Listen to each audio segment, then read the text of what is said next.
Oh, I'm gonna have to, yeah, unmute myself. Okay. Just make sure you're unmuted and your camera. Yeah. I think you're good. Okay. Awesome. Okay, so with as much fun as that was, hopefully we can, the rest of the afternoon to be a little more enjoyable than talking about compensated absences. But we do want to talk about revenue recognition a little bit. So why are we doing it? Because, we today get lots of questions about revenue recognition. When should it be recorded? And it might not be as straightforward as you think. With different streams of revenues, there are different rules. And just for fun, as Orlando said, GASB has a project on revenue expense recognition. They've been working on this since 2015, and we still don't have a standard. Supposedly, we're going to get an exposure draft later this year, but this just goes, this is a complicated area. It's not super straightforward, so we do want to be aware of it. So in GASB, so they're kind of looking at this. They call it type A, category B type transactions. One being that category that there's some sort of an exchange type transaction going on where there's performance obligations, that kind of thing. For anybody who follows the counter of GASB, FASB, for financial accounting, a few years ago, they came out with their new revenue recognition model. I hate it. It's, really complicated. It's hard to understand, and the disclosures are almost as bad as the GASB 6875 disclosures, depending upon your industry. And they talk about these category B of non-exchange transactions.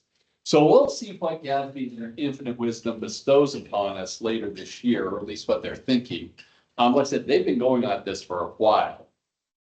And of course, the overall, these rules that we have, we've had them for a long time. So, exchange transactions, if you actually are looking for the guidance there, go back to GASB 62, and they gave us basically 3 paragraphs to talk about exchange transactions. Because really they said, exchange transaction, you can identify that pretty much. I give you something, you give me money in return. Very straightforward in that, typically. Where it's complicated is if it's a little bit longer term, it's not just an immediate thing.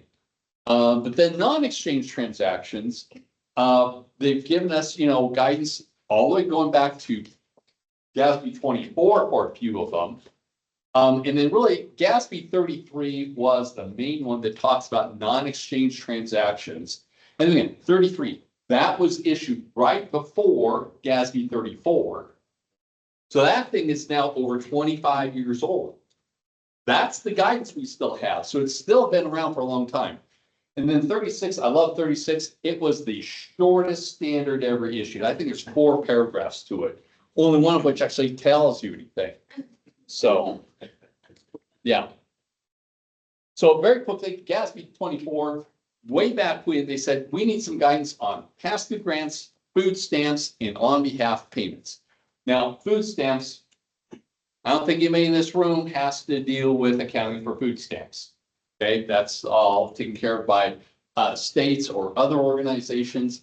In on-behalf payments, that's the case where somebody says to you, I will pay your employees' costs directly to them. You don't have to do it.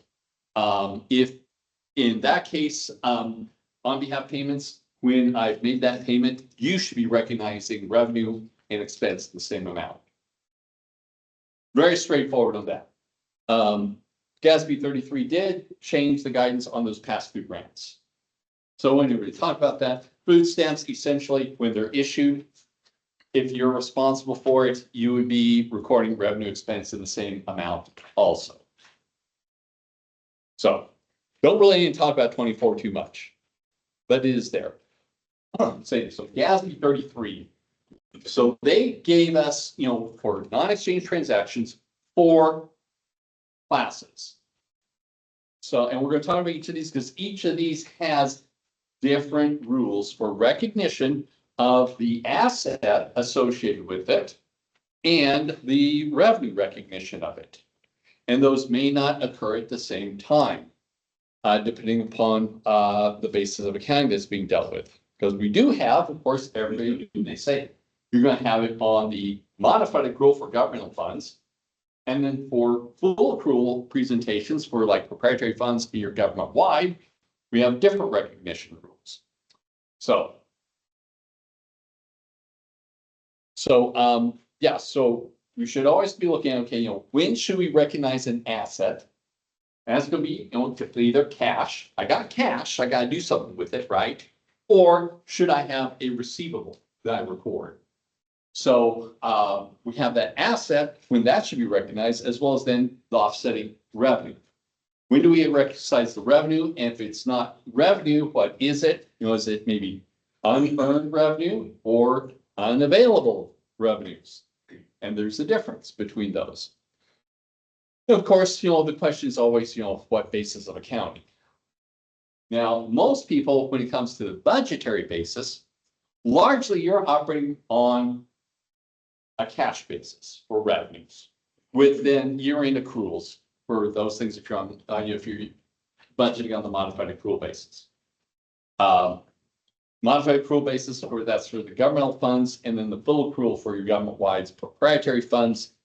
So we're going to go through these, one at a time and kind of see what types of things go into each of these buckets. And then I will have at the end, I'm going to have a quiz because I want to know your thoughts on something, on a particular one that actually we had a discussion with the client just this week. So derived tax revenues, what are they? So this is a tax that it's imposed by governments on other exchange transactions out there in the world. Okay, so these are things like income taxes. And think about income taxes. We're all earning income, right? So that's an exchange transaction. You're exchanging your services to an employer, and you're going to have a tax imposed on it. So that's considered a derived tax. It's a tax imposed on other transactions. Same like, sales and fuel taxes, same type of thing. You get taxed when you buy gas. Oregon, of course, doesn't have sales tax, but other states do. We're one of the few states that don't have a sales tax. So those are going to be those types of transactions. And then payroll taxes. Think about that. Payroll tax is a derived tax because it's basically being a tax imposed on the exchange between, once again, the employer and employee. And things like the transient lodging taxes. I always tell people, and I think almost everywhere now has a transient lodging tax. If you don't have a transient lodging tax, it's like your citizens aren't paying that. The visitors are paying that. So it's like, why would you not impose that tax on visitors? Because your visitors do put a burden on your systems. So have them pay their fair share. And of course, all of these transactions are dependent upon at least one party to the transaction reporting the value of it to the government and remitting the tax, right? It's like your income tax, right? You all file your income tax return and you then, report that to the state and federal government and send your check in, right? So when we have these types of taxes, the government has a vested interest in ensuring that the amounts are reported properly, right? They want to make sure that all the income is being reported. They want to make sure all the fuel sales are being properly captured and those taxes remitted. Transient lodging taxes. You have a vested interest in making sure that the hotel, motels, Airbnbs, and so forth are properly reporting to you the amount of rents they've collected and the tax and remitted that. So most of the time on these types of taxes, there's an enforcement system that should be somehow established.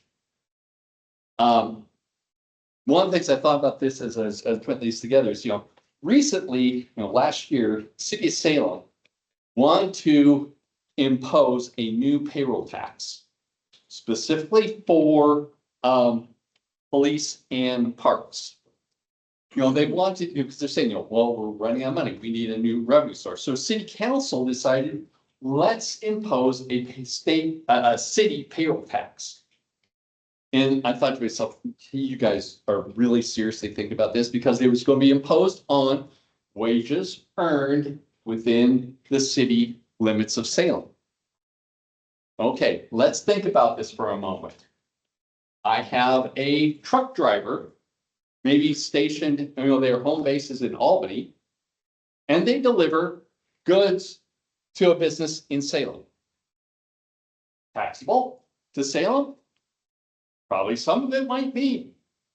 What about people who are working maybe in a hybrid situation, sometimes remote, sometimes in the office, their office is in Salem, their home may be on Silverton.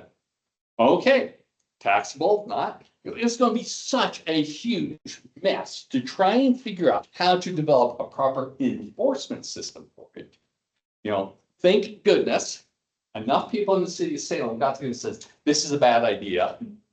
Filed a petition and got on the ballot and was voted down because it was just a bad idea. So, instead, City of Salem came out this last election and had the local option tax, which did pass. But that's a much more logical method of accumulating some different additional taxes than this payroll thing that was just going to be a nightmare to try and administer. It's one of those times when maybe somebody say to the elected officials, hey, this is a bad idea. Don't do it. Here's why,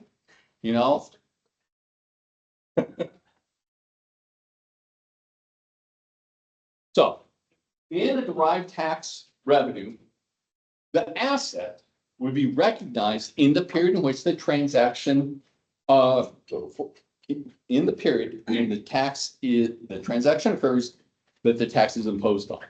Okay, or when the resources are received, whichever comes first. Obviously, if you receive the resource, it means you got cash, right? Cash is going to be an asset, right? Now the question is, when do you recognize that receivable? So that would be in the period in which the transactions occurs. That might require some level of estimation. I looked at the, by the way, there's a separate handout on just revenue recognition that goes a little bit more detail. I'll talk about that a little bit later here.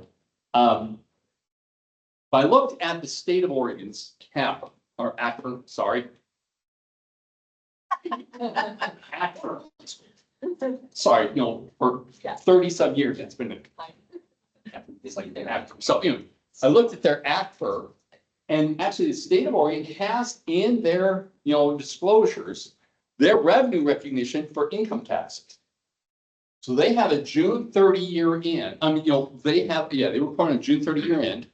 We all file our taxes on December 31st year ends, right? They actually do have in their footnotes a disclosure of how they estimate the amount of income taxes that is accruable for the first 6 months of the year. Can you imagine trying to do that estimate? But yet they do. So that asset would be recognized. Revenues, of course, now on the accrual basis, revenue be recognized in that same period. Okay. However, on the modified accrual basis, it has to, of course, have the revenue has to be recognized in the period of the asset, but also when the resources become available. Now, available. That's one of those terms that, has been used. And once again, do we really know what it means? Because it's not as straightforward as you might think. So what does available mean? So if you look at the standards, you have to go all the way back to GASB interpretation 5. And they identify they define this as it's collected within the current period or expected to be collected soon enough thereafter to pay liabilities of the current period. Okay? That's the definition of it. It's not a time period, right? It says, it has to be collected soon enough thereafter. What they do say specifically for property taxes, that should not exceed 60 days. So that's where we get this whole 60-day idea. It says you can't go beyond that. It could be different. You could choose a 30-day period for it. You could say it's 0 days. We aren't going to recognize it unless it's been received. All you have to do is disclose what's your policy on it in your financial statements. So we don't have to use this 60-day period. And because that's dealing with just property taxes, you could choose a different revenue recognition for other types of derived tax revenues, or anytime where they're using that term available. You get to define that. Yes. What do you see with most of your clients? What's their policy? 60 days. 60 days. And the thing is, and we'll talk about this a little bit later, that 60 days doesn't mean you have to wait 60 days to have your audit started or to close your books. And we need to talk about that seriously. Because that's creates some problems, and it's creating problems nationwide, actually. So there's also things, like if it's not your deferred tax. So the state gas tax, right? They dole that out to cities and counties based upon population, right? So in that case, you don't know necessarily what the amount is going to be until you get it. So basically they say, if you don't have a way to do it based upon periodic notifications, gas tax, they do publish that on the state's website. You can get that pretty easily. They say reasonable estimates should be made if you can't estimate, if you don't have other sources. How many times have you heard the word estimate? This is going to become a very important concept for us. I remember years ago, I was having a conversation with somebody about, using estimates, and he says, "Oh, we don't like estimates." And honestly, you think about a set of financial, I tell my people all the time, in a set of financial statements, there's only one number that's not an estimate. The page number. Every other number in that set of financial statements has some level of estimation in it. So yeah, we're going to have to all get used to saying estimates. And as auditors, we have to get better at auditing estimates. So, like I said, derived tax revenues, we have a lot of those, right? So we want to make sure we got that right with the availability idea. Okay, then we have these imposed non-exchange transactions. So these are things the government says, you got to pay this. There's no exchange. There's no discussion. You got to pay it. Things like property taxes. You just assess it, right? It's not based upon any kind of a transaction. It's based upon this assessed value. Fines and penalties. If you get caught going over the speed limit and you get that ticket, that is an imposed non-exchange transaction. Try to explain that to officers as he's writing you out that ticket. Have fun. You talked about forfeitures earlier, right? Forfeitures are an imposed non-exchange transaction. So, and asset seizures, same type of thing. So those are the types of things we're talking about with these. So when would you recognize them? So assets, once again, in the period when that enforceable claim arises, so property taxes, when it's, for the period levied, or when the resources are received, once again, cash, you kind of got to recognize it. And whichever one of those things occurs first, net of any allowance for estimated non-collectible amounts. So for all of you who have law enforcement functions and you have outstanding citations, and people don't pay all their traffic tickets. Have you ever noticed that? People don't pay it. Well, yeah, so, if you're paying it, you probably need to have a fairly significant, allowance for doubtful accounts on that, right? And my experience after doing this for, a long time is like, if it's more than 60 days old, yeah, your collectability on that thing goes way down, so I've even had, it's one of those things, if you choose not to even present it as an auditor, I probably won't even argue about it. We might say, can we have the disclosure of how much, we think maybe, but actually, the amount that you record, there's gotta be such a huge allowance against that. So, we wanna make sure that we're, recognizing the right amount of an asset, not the gross amount, if there really needs to be some sort of uncollectible amount. Now, property taxes, they have very specific rules. I see, so property taxes, the revenue should be recognized in the period for which the taxes are levied. Okay, regardless of actually when it's collected, what's the period that was, forward? And that's the period in which it should be recognized. Of course, modified accrual, you would do it when it's both measurable and available. Once again, that availability, you get to define it. The shorter you define it means the sooner you can close your books.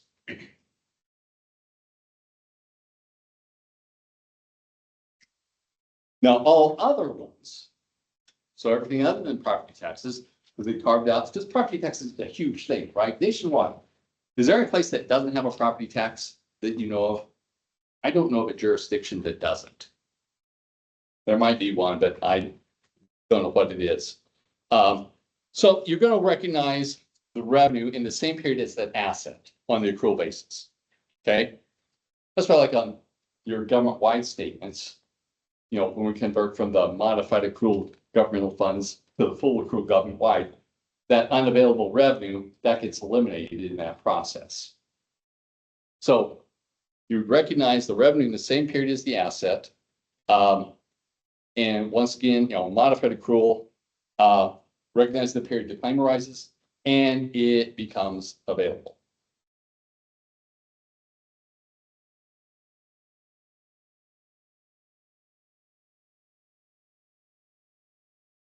Now we get these government mandated non-exchange transactions. Some of these terms, it's like, what's this? So sometimes like the state or federal government says, yeah, you got to do this thing. And because you got to do this thing, we're going to give you money to do that thing. So that becomes a mandated service, something you have to do. It's mandated. Some other government is saying you must do this. So counties, you are by state law required to provide mental health and physical health services, right? Gotta do it. And the state of Oregon bestows you additional money to provide those services. We can talk about whether it's sufficient or not. That's a whole different argument, but you have to do it. Also, so if you're a school district, National School Lunch Program, if you are a school, you basically have to do this. There's no choice.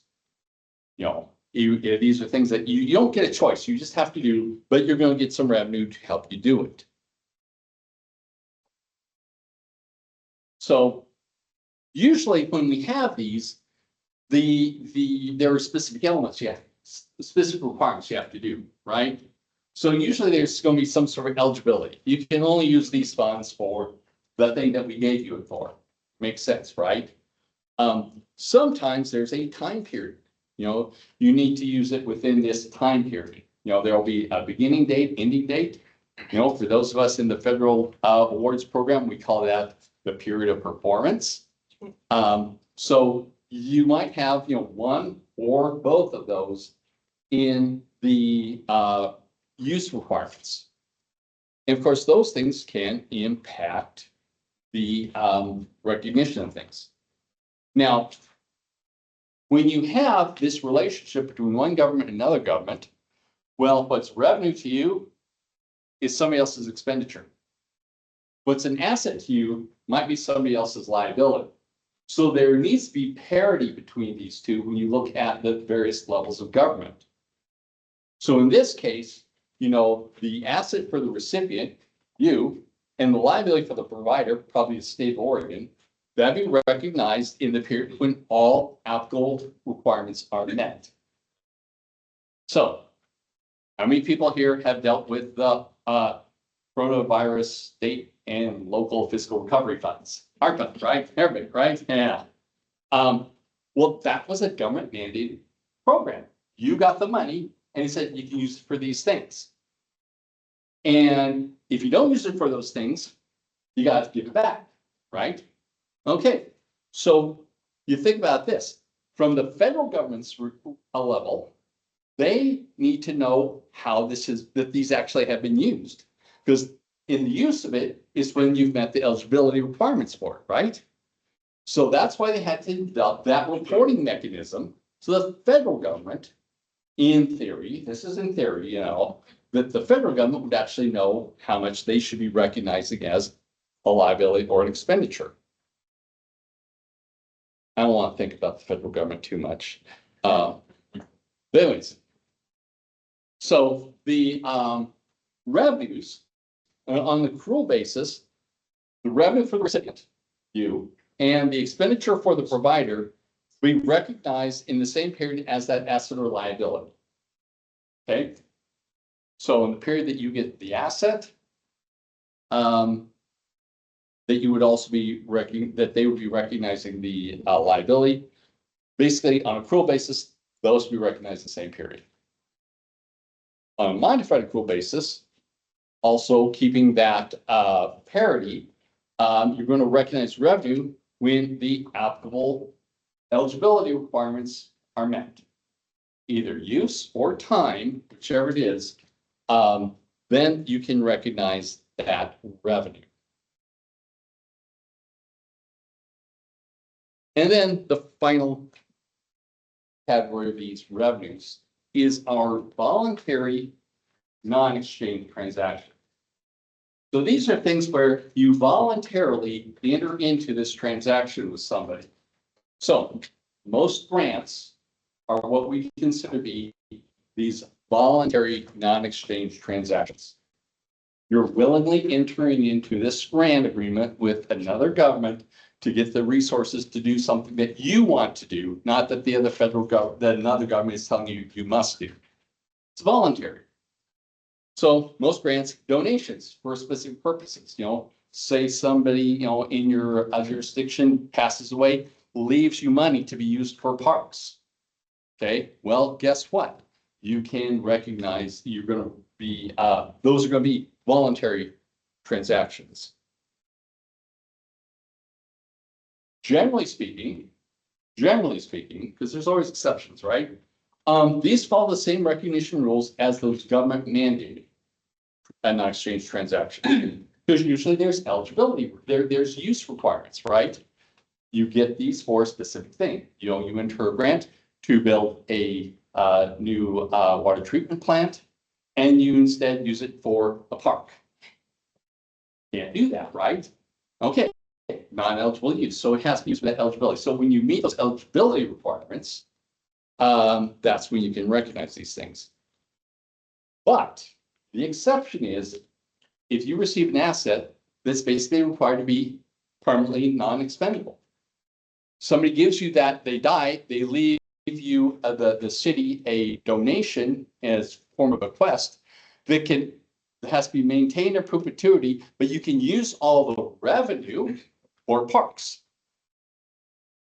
That's what we call a permanent fund. That's the exception. At that point in time, you would be recognizing the revenue when you receive it.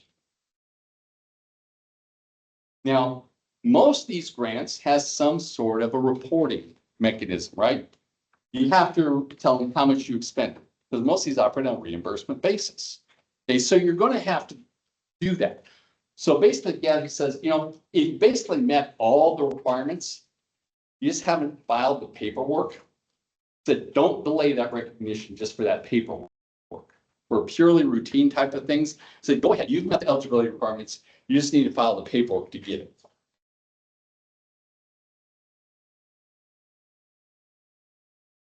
Okay, here's the quiz. So I've given you the 4 buckets, right?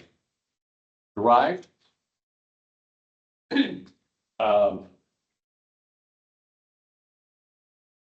hate when you have those, you know, almost like what?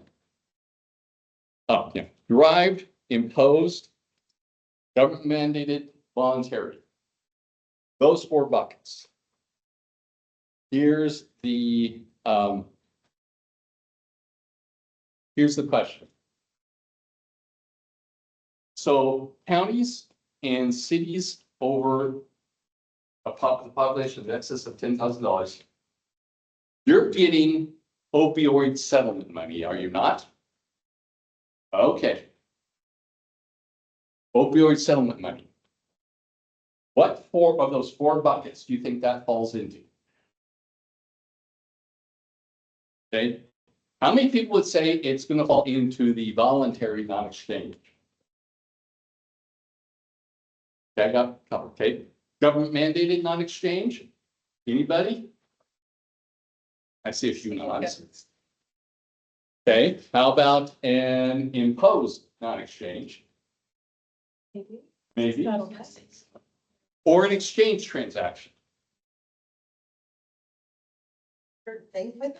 There are requirements, yes. Okay, well, I guess I should tell, so, and these opioid settlements. So you have pharmaceutical companies, they're paying money into a pool. That pool is being distributed, and that pool is, there's actually 3 buckets in that pool.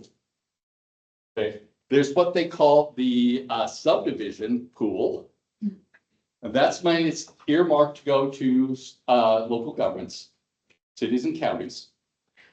You have the abatement fund that goes to the states that may be used to be distributed to state and or city and county governments or other governments in forms of grants and that kind of thing.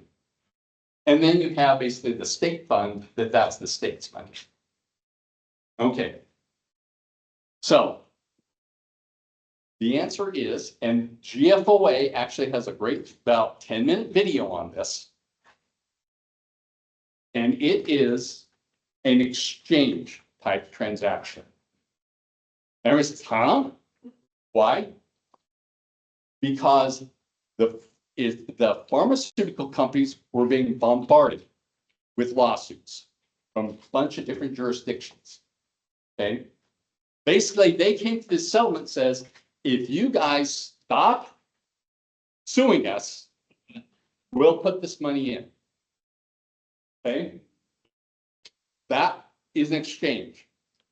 You're getting money for this, for the stopping of filing lawsuits. Okay. I know for some here is like, that's a stretch. But essentially for that subdivision fund part that is being distributed, that is an exchange transaction. I know it's weird because I had a discussion just this week because they had received money that they hadn't spent and they were trying to call that unearned revenue. And it's like, no, exchange transactions don't have that.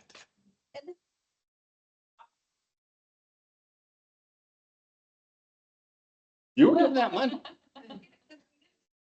Right? Yeah. And a lot of people for months didn't know what it was for, right? Yes. Yeah. So yeah, everybody's like, what is this? Yeah. Forced into the exchange. Yeah. You didn't know you were part to an exchange because, but basically it's basically deemed that you were because, you know, you're a subdivision of the state of Oregon or state of California or any other state, but all the states were filing these lawsuits. And we can sue, right? No, Do we know, and do we know this? We know this now. I mean, why did we learn this? If we were learning. I guarantee if you file a lawsuit against the pharmaceutical company, They would tell you. they would, the courts immediately tell you, no, this has already been decided. We have these settlements in place. So these settlements with all these, pharmaceuticals. Now, if there's good news in all this, it's that, when we looked at the dollar amounts, first thing, you understand, these payments are going to be made out over a period of 18 years.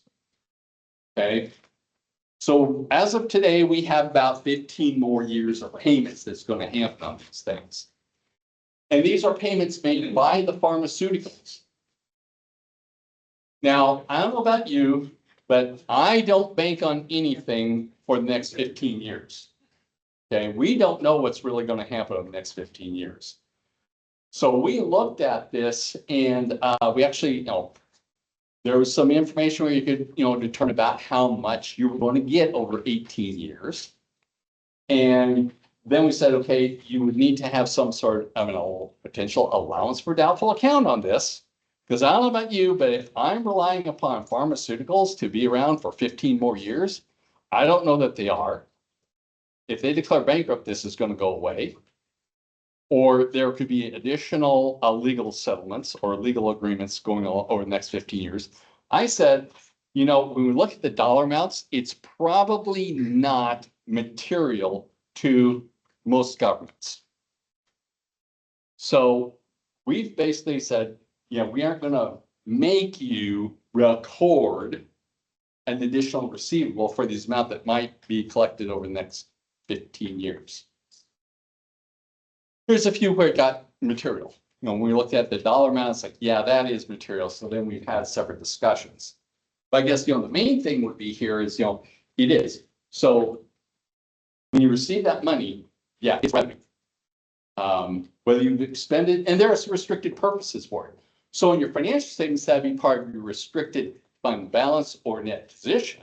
It's restricted for certain things, but it is still falling into net fund balance or net position. And it's not unearned revenue, which is liability. So. Yeah, that was only, like I said, if you just Google GFOA opioid settlement, it'll come up with a YouTube video. They call them TADs, timely accounting discussions. Yeah, I know. It's a TAD GFOA. Yeah. But it's a very thoughtful discussion about it. And yeah, there's, like I said, there's some confusion. Like I said, we think we know the rules, but do we really know the rules on these things? And it's not always as straightforward as we might wish it was. And then, I mentioned already, okay, the difference between, and this I took from somebody else. I thought this was a great way of thinking about it. Unearned versus unavailable revenue. Okay. So unavailable, that's reported as a deferred inflow. That represents amounts that have been earned. You have the right to it. It just doesn't meet that definition of eligibility. However, you've chosen to define it. Okay, that's that unavailable portion. On the other hand, if it's amounts that that's an unearned amount, that's a liability. That's amounts you received or recognized a revenue for or an asset for, but you haven't earned it yet. There's something else you need to do to say, this is mine and I get to keep it. So that's kind of that's a good way to think about it. I thought that's a simplified way of thinking about this.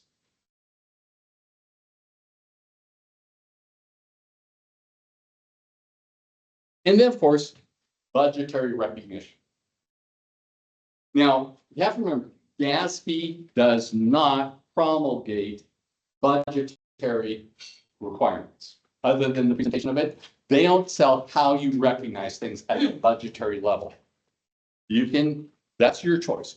You need to adopt policies on how you do this for budgetary purposes.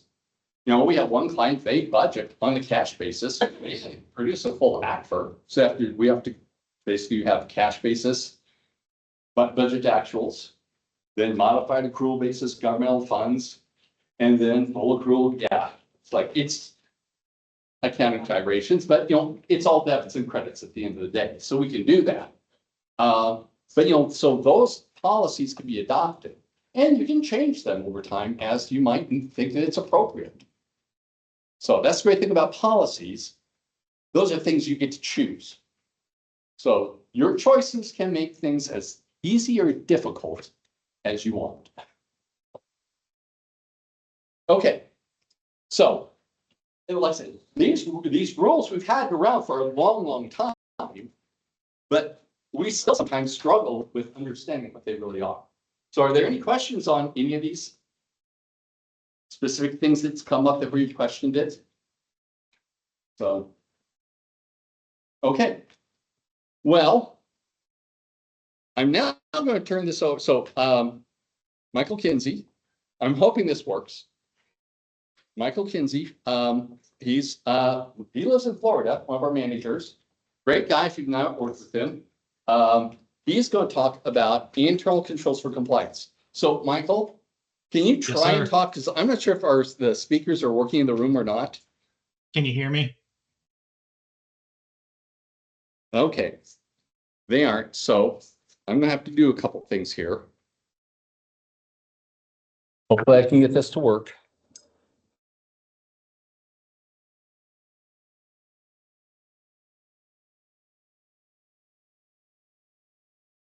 You can hear them online?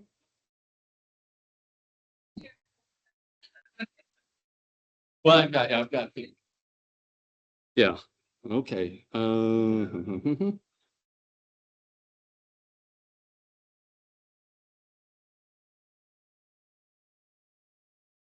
Okay, Michael, can you talk? Yes, sir. Can you hear me? Yes, we can. Amazing. Brad, are you going to go through the slides for me since I can't click the button? Yes, I will put the slides for you. All right. Well, thanks, Brad. And again, for those of you who don't know me, I'm Michael. I live down in Florida, and I'm an audit manager for the governmental audit team. I'm excited to walk through a topic that kind of keeps popping up in our audit discussions, and that's developing and implementing internal controls over compliance. Today, we're going to talk about some key problem areas like Oregon minimum standards, debt covenants, and federal grants. But more importantly, we're going to focus on practical steps that you and your team can take to reduce risk, avoid findings, and to build sustainable processes. So as for our agenda, we're going to look at we're going to look at why internal controls matter, the different types, and how to build them intentionally. Then we're going to shift into how to assess risk and determine how your resources should be focused. We'll look at some common pitfalls, things we've seen repeatedly in audits, and we'll share some practical tips for getting started or strengthening the controls that you already have. Brad, I can't see the slides on your screen. Okay, well, I moved down.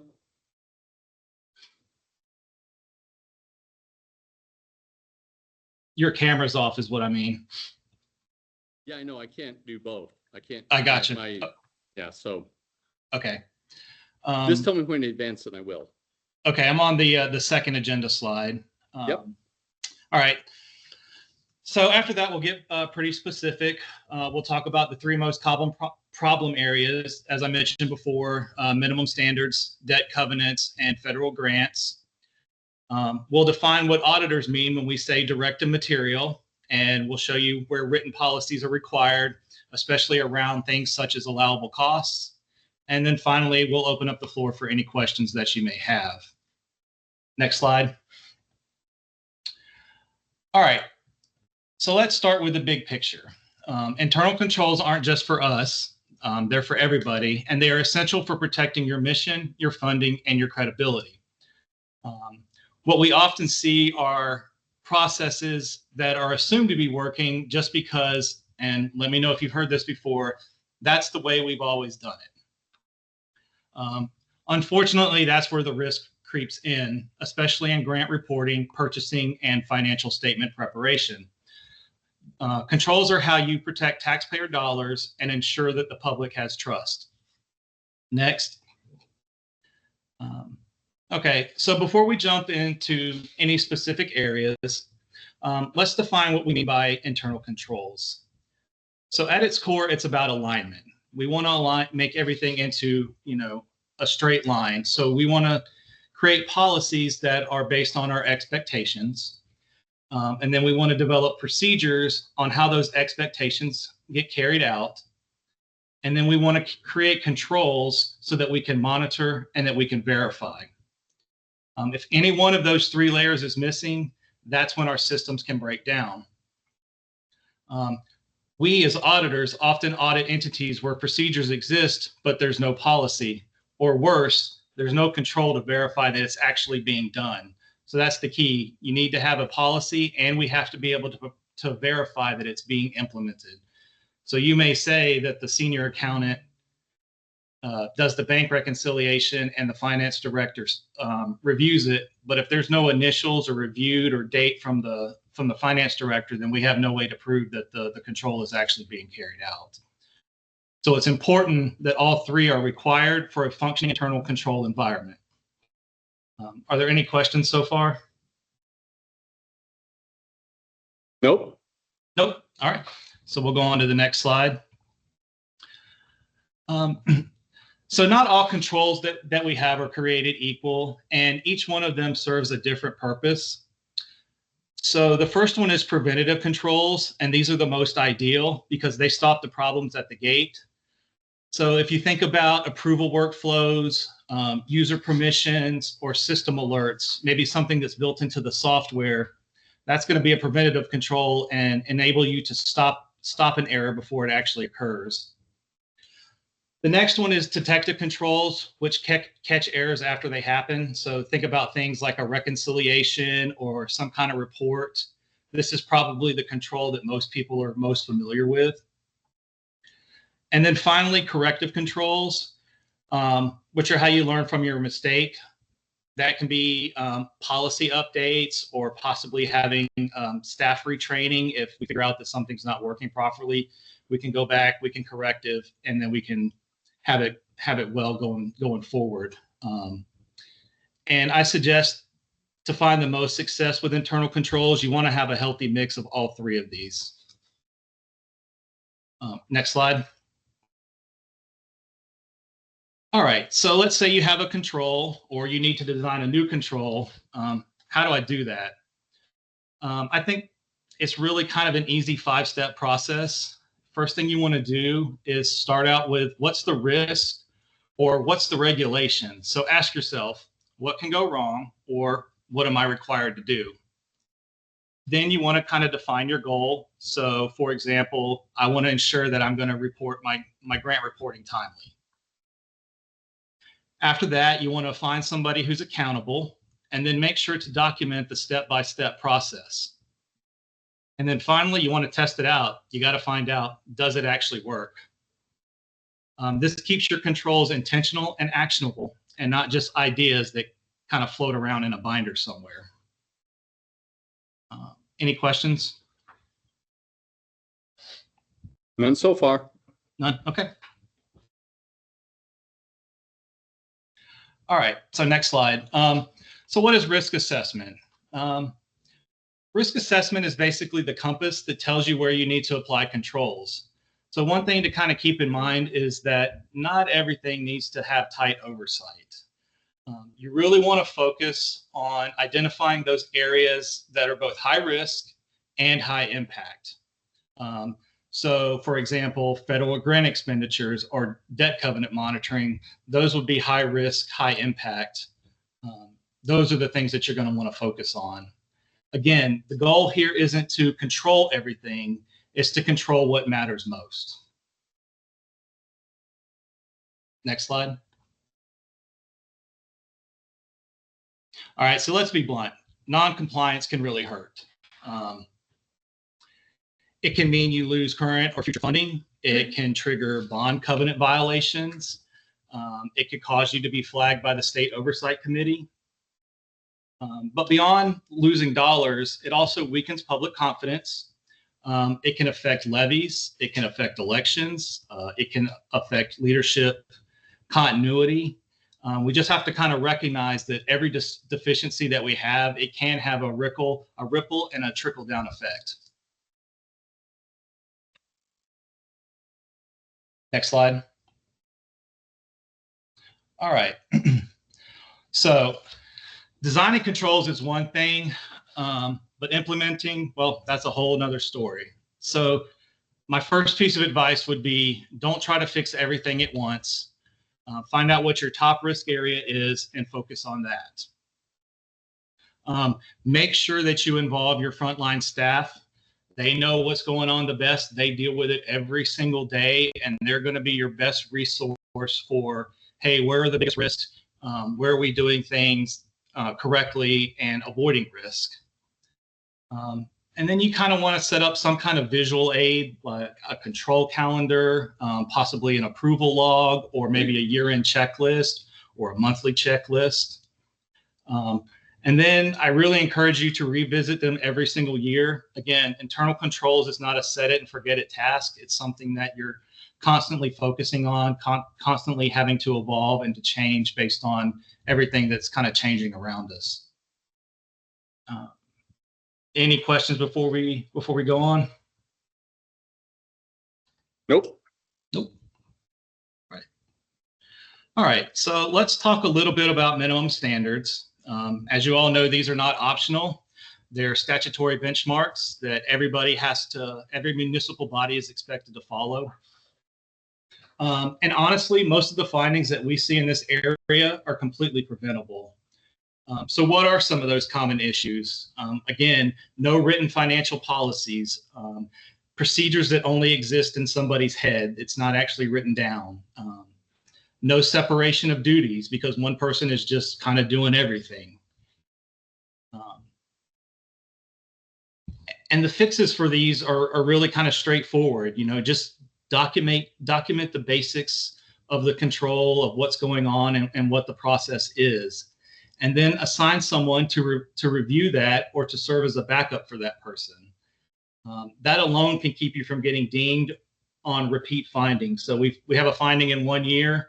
You know, it's real easy to clean up if it's segregation of duties. Just, you know, enlist somebody to do a quick review, put a signature and a date on it.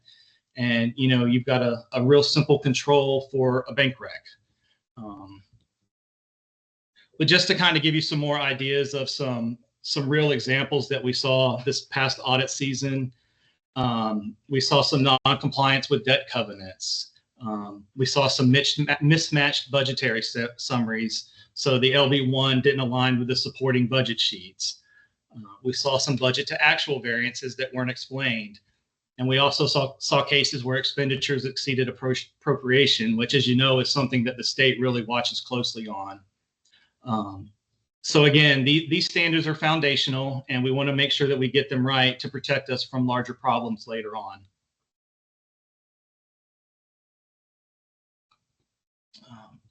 Okay, next we're going to talk a little bit about debt covenants. Debt covenants are one of those things that are often overlooked until there's a problem. They may require you to maintain a reserve balance, to submit financial reports by certain deadlines, or most commonly to meet some kind of specific coverage ratio based on your revenues and the debt service obligations. In practice, we've seen situations where an entity's net revenues fell just short of the required coverage percentage, even by a small amount that results in a non-compliance. Now, sometimes you can get a waiver from the lender, but it's important to note that such a waiver can only apply for the specific financial year under audit.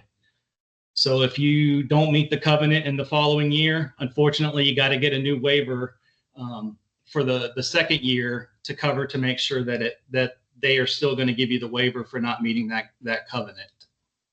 And it's important to note that even unintentional noncompliance can trigger a technical default and lead to increased scrutiny. The good news is that you can combat this with simple preventative controls. Again, set up some kind of debt covenant calendar, check in on whatever it is you need to do, or put deadlines for those reports that have to be filed with the lender. have periodic internal checks, or make sure it's part of your year-end compliance checklist. That way you can ensure that these requirements are consistently tracked and met. Any questions on that? Nope. Oh, this is going to be a short presentation then. All right. It's okay. Grants and single audits. The federal government is pretty clear here. If you receive federal funds, you must have it documented and you must have operating controls in place. One of the most common audit findings that we find is charging unallowable costs. And this is often due to unclear guidance or lack of an approval process. Your control systems need to prevent, detect, and correct those issues, or you could risk losing funding and getting flagged in the federal clearinghouse. Next slide. So when deciding which compliance areas deserve the most controls and the most of your focus, it's best to kind of consider whether they're direct or and material. So what does that mean? Well, direct means that it's spelled out in the law or in the agreement. So it may say that you're required to file a quarterly grant report. That's a direct compliance requirement. Material means that failure to comply with this could cause you some type of harm. So for instance, you could lose the funding completely. One thing to kind of keep in mind is that some requirements might be direct, but they could still be immaterial. So you want to make sure that you focus on the ones that are direct and material, and worry less about the ones that are direct and immaterial.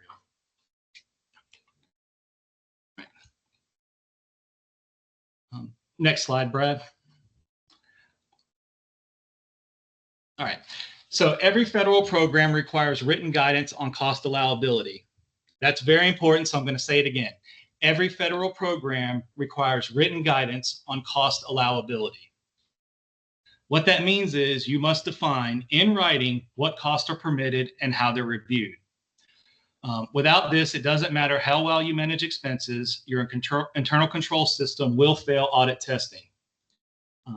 The key to compliance is to write it down, review it annually, and enforce it consistently.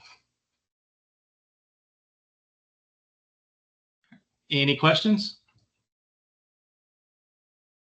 Nope. Nope. All right. All right. So to kind of wrap it up, so internal controls don't have over compliance. They don't have to be overwhelming. They just need to be intentional. You want to focus on the risks and the requirements that matter. You want to document your approach, and then you want to train your staff. And then just make sure that you're revisiting those controls annually to make sure that they don't need to be updated or changed. And with that, are any questions, any thoughts? Yes.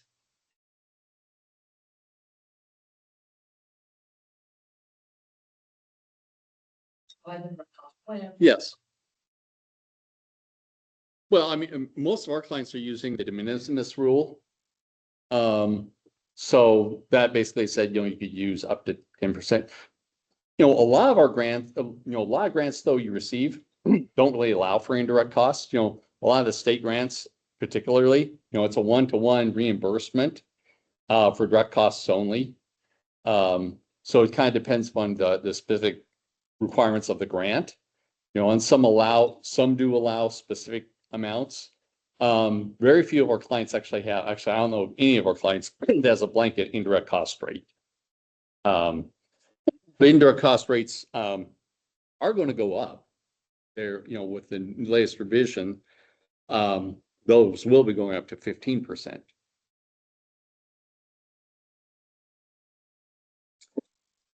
A couple other things, internal controls over compliance. We're really good about understanding internal controls over financial dollars, right? We understand those pretty well.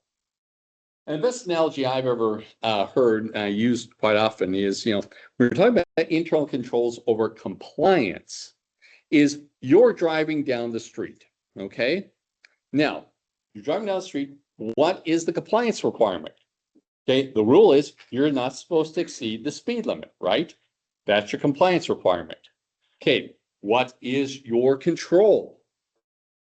Your control is you have a working speedometer, right? Okay, so if you're driving down the road and your speedometer is broken, are you in compliance? Well, you don't know. You might be in compliance, you might not be. You don't know. That's called a defect in the design of a internal control. The design, the requirement is, you should have a working speedometer. Properly designed internal control says, before I get in the car, my speedometer is working. Okay. So on the other hand, if you're driving down the road, you have a working speedometer and you're going 20 miles over the speed limit. That's called management's override of a control, right? And essentially that's just it. So, it's important, you think about this, there's some rule I gotta, comply with. How do I make sure I stay within that rule?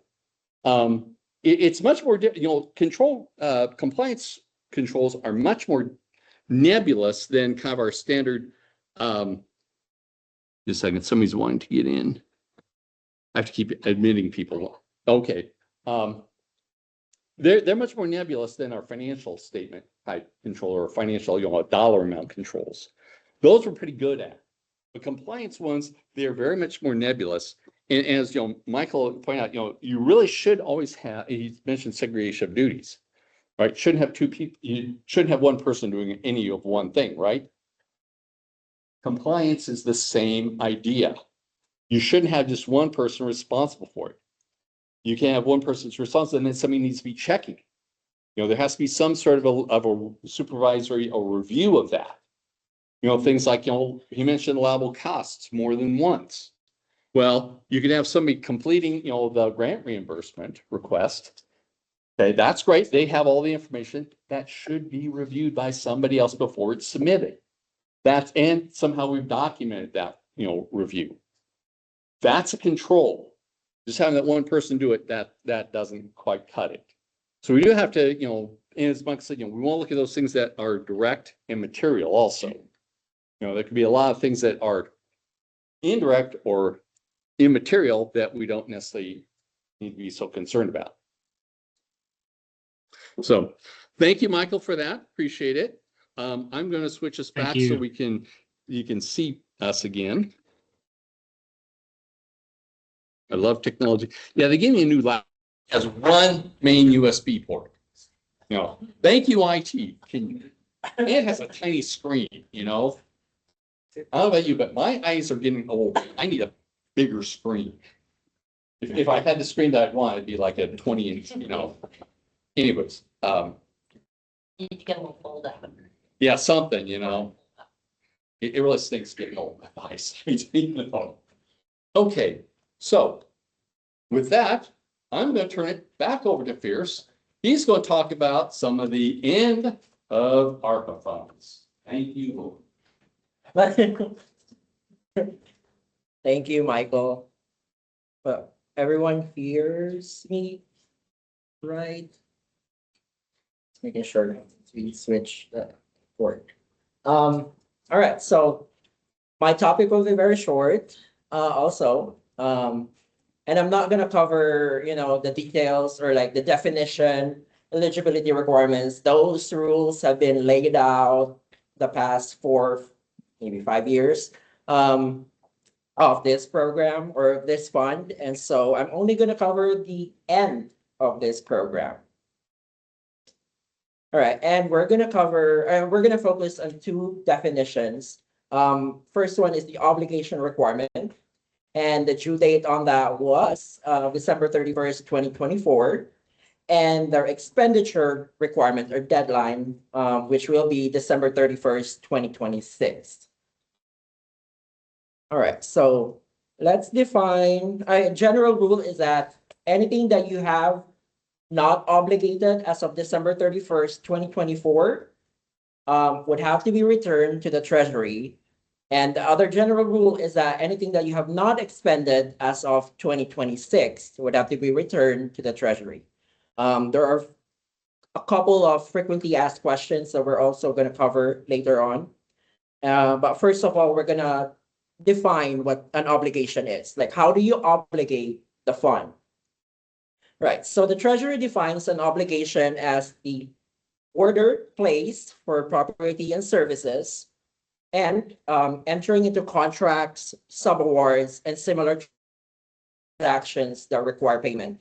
So this definition is pretty straightforward. If you enter into a contract with a contractor, a subaward with a subrecipient, that's way of obligating the funds. It also includes any interagency agreement that you have, like maybe the mayor's office has a memorandum of agreement with another department of the same organization, so long as it meets certain conditions, and there are certain conditions that were laid out in the rule issued by the Treasury.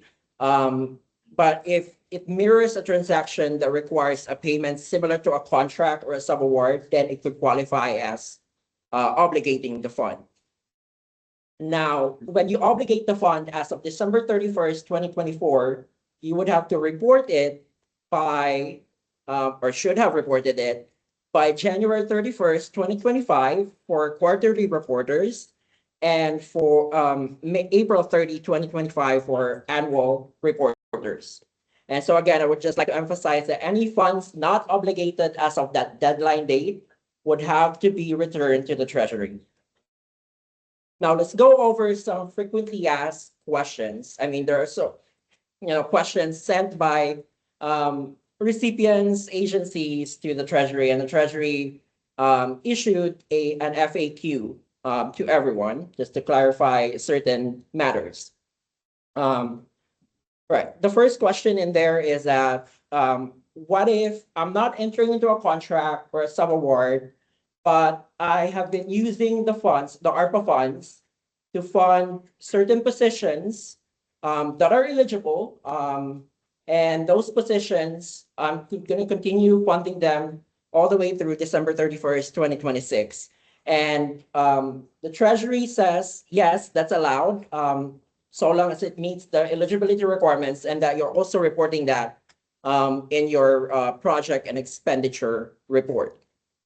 And so long as those positions have been filled by December 31st, 2024. So you cannot just come up in 2025 and 26 and say, oh, I still have got, extra funds. Let me create another position. And so in that case, that's not allowed. The second question in there is that you enter into a contract and suddenly because of inflation, the cost went up. What happens there? And it seems that you have some unobligated funds that are left.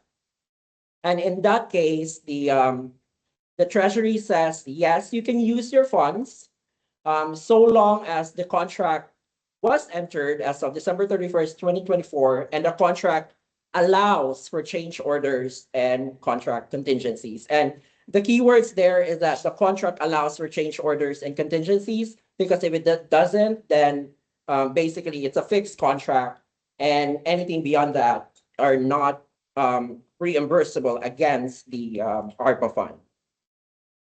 The third scenario is that, what if you entered into a contract with vendor A and suddenly vendor A cannot deliver to their, to the product or services? And okay, so vendor A is, you cannot continue with vendor A. You have to move to another vendor. You move to vendor B. Would that still be allowable?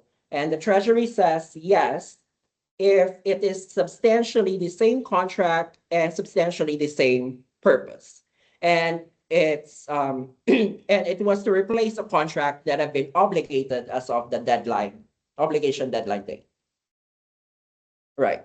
The fourth scenario is that if I entered into a contract, instead of having inflation and overages, suddenly I made some savings in that contract. Let's just say I saved $200,000, but I've obligated that $200,000. Can I keep it? Can I use it for other projects? The Treasury says yes for eligible activity, and if that activity has been existing or obligated also as of December 31st, 2024. So let's just say you have an ongoing project that as of December 31st, 2024, it's already there. It was funded by local funds. And later on, you got your ARPA funds, you got some extra from your ARPA funds and that you wanted to use for that project. The Treasury says, yes, that's allowable, so long as it's also an eligible activity. Right. And going for the last scenario that I pick up from the FAQ is that subrecipients are not subject to the obligation deadline. So this obligation deadline date is mainly for the recipient of the ARPA funds.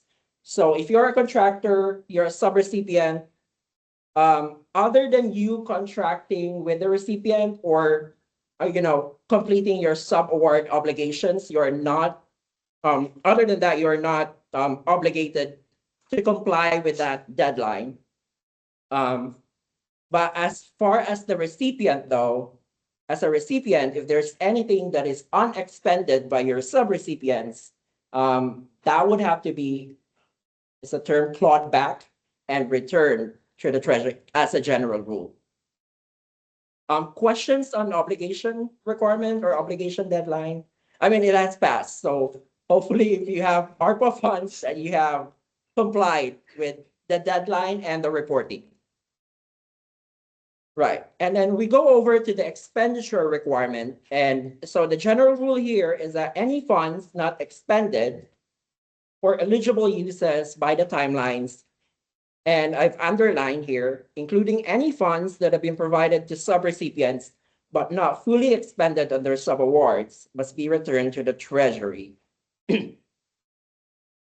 Yeah, and then a common questions that were raised here is that what if as a recipient, you wanted to allocate certain costs because you're going to incur, I don't know, you're going to incur some administrative, maybe supplies or personal costs to wrap up your projects and do all that reporting up to April 30, 2027, because the expenditure deadline is December 31st, 2026, but you got like 4 months to basically close everything out administratively and all that reporting.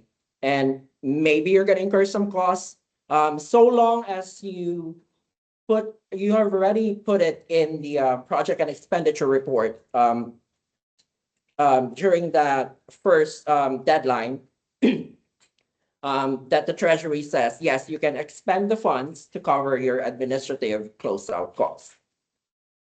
Now, what happens if you entered into a multi-year contract and, well, in this scenario, it somewhat didn't plan well because it ends up that at the end of 2 years or the expenditure deadline comes in and you still got funds that were not expended. But the contract continues beyond the expenditure deadline date. What are you going to do? The Treasury says that you are not going to use the ARPA funds to fund beyond the deadline date. So if you did, hopefully you planned well and you exhausted all the ARPA funds by the deadline date, because beyond that, it's up to you and everything will be remitted back to the Treasury. Questions? Good. Yeah, and this will be my last slide. So pretty short presentation. The federal compliance requirements are going to be the same for this year. So we got single audit and single audit for recipients or subrecipients that spent $750,000 or more. There's also that option to have an ARPA alternative examination or an agreed upon procedure. And that's available if the ARPA is the main reason why you exceeded the threshold. And for periods beginning October 1st, 2024, that threshold has increased into 1 million. So yeah, but that would be for fiscal year 2026 audits. All right, question. So, just to summarize, you got 2 dates to remember. Both of them are December 31st.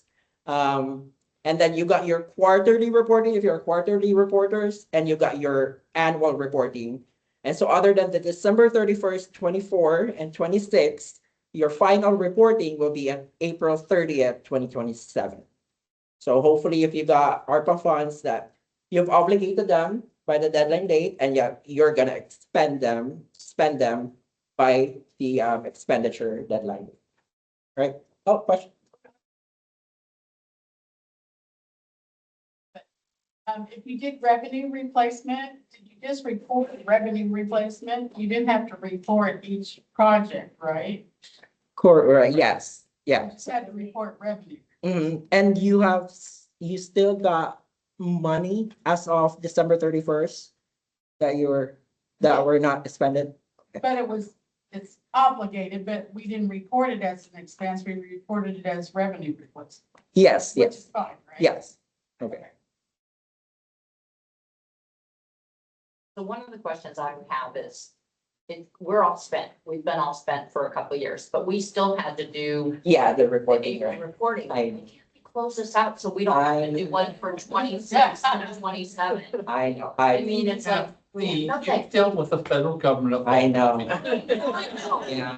Close And it out. are you- Your plate. Are you an annual reporter or We're twice? annual reporter. Okay, But it's like, we got 2 more annual Yeah. reports we gotta do, even though we've had it expended for. what more for quarterly?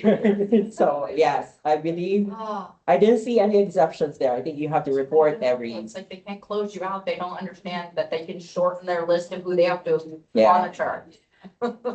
yeah, maybe charge some administrative. For that. It's like, increase your workload. Other questions? All right, thank you. Okay, well, thanks, Chris. I know this much, as auditors this year, when we come in, you know, if you had unexpended ARPA funds last year, okay, that means you're gonna be asking, okay, as of December 31st, 24, you know, we want to know how much you had expended. Anything that's unexpended, then it's okay, we're gonna be asking specifically how these funds are obligated. And we're going to need to see documentation of how those are obligated. Okay, I mean, if we're doing a single audit. Okay, now, I do know, so the 2025 compliance supplement, if it's not out, it will be out very shortly. One of my fellow partners was attending an AICPA nonprofit conference last week. And according to what they said, this is according to what they said, it's not out on the street yet, but they said that these funds are not going to be considered high-risk programs for 2025. Yeah, we will. Yeah, so it should be. Yeah, because, you know, I mean, this is the only thing we've been auditing for the last 4 years, so we're all sick of this, you know? So, but if we are such a single audit, we are going to have to ask, how are those funds obligated? And if we see evidence that they were not expended or obligated, you know, we have a discussion about potential findings. So, yeah, it's been nice so far because this period of performance concept hasn't really come into play yet. Now for this year and next year, those are a significant compliance requirement that we have to test for. So, okay, so we're going to talk about something that might be a little bit more interesting, and that's accelerating the completion of your audit. How many people would like to have their audit done quicker? Oh, okay, everybody raises their hand. That's awesome. Okay, I like it. Okay, so just so you know, so GFOA is very active in this area, okay? I have provided you copies of several of these little publications that GFOA has put out. Now, I'm on their mailing list, so their email list, so I get these. And I disseminate these out to my staff. Because these are really good concept things. And, you know, they talk about the speed we need, and we're going to talk about that. You know, the way currently governments are issuing financial statements, the value of them really diminishes. You know, we're gonna talk about, you know, finding the balance. That's gonna talk about some materiality type things. And you know, why? Why are they, you know, revisiting this whole thing? You know, if you go back in time, probably about the time GASB 34 came out, the stuff got settled from that. I think it was really when they issued GASB 45 that people said, yeah, it's time for GASB to go away. One time there was a movement, GFOA was pushing hard that GASB go away. They basically said, GASB, you've done your job. We've got good standards. Stop it, and we'll just take it from here. You know, GASB said, no, we aren't done yet. And what do we get? Compensated absences, right? Yeah. Okay. But anyways, you know, so that this is a topic of huge discussion nationwide about, you know, the value of government financial statements, the timeliness of them. And, you know, there is, you know, going to be some things I think come out over this. So, you know, GFOA conducted some surveys. And you ask, okay, the overall value to your financial reporting. And, you know, preparers, these are people who are, you know, entities that are preparing their own ARPA, or those non-preparers, those are ones that are asking their auditor to prepare them for. Kind of broke it up into two separate apps. And they ask, okay, you know, so overall value of these financial statements. So you look at how many people say, you know, it's a either neutral, probably not a good, or definitely not a good value.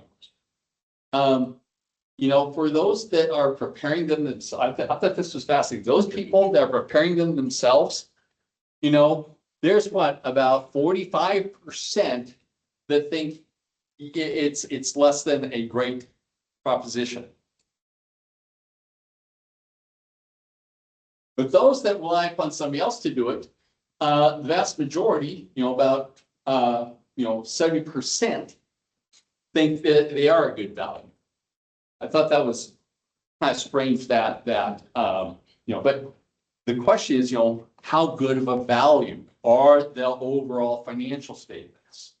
I think those people that actually go through the pain of preparing these things themselves, you recognize, you know, there's a lot of work that goes into it. I know we prepare the financial statements for a lot of you. Believe it or not, those are not easy to put together. A lot of work goes into those. And then, you know, the question is, so many of these audits are coming out so late after year end. And so they ask the question, okay, depending on how long it takes to complete them, what's the value? So if it took longer than 6 months to complete, well, it's about 58% of the people that you say it's neutral or not worth much. Okay. Now, if it's produced within 6 months, okay, well, about 40% of people say it's not a very good. 76% say it is good. Once you get, you know, and what's amazing is whether it's 6 months or 4 months, and overall, you know, the value proposition is about the same. So, you know, that tells me it doesn't matter how fast we get these things out. There's going to be about 40% of people that say these aren't worth much. That's what it says. I don't know about you, but that's kind of disheartening to me. You know, it does remind me of a story.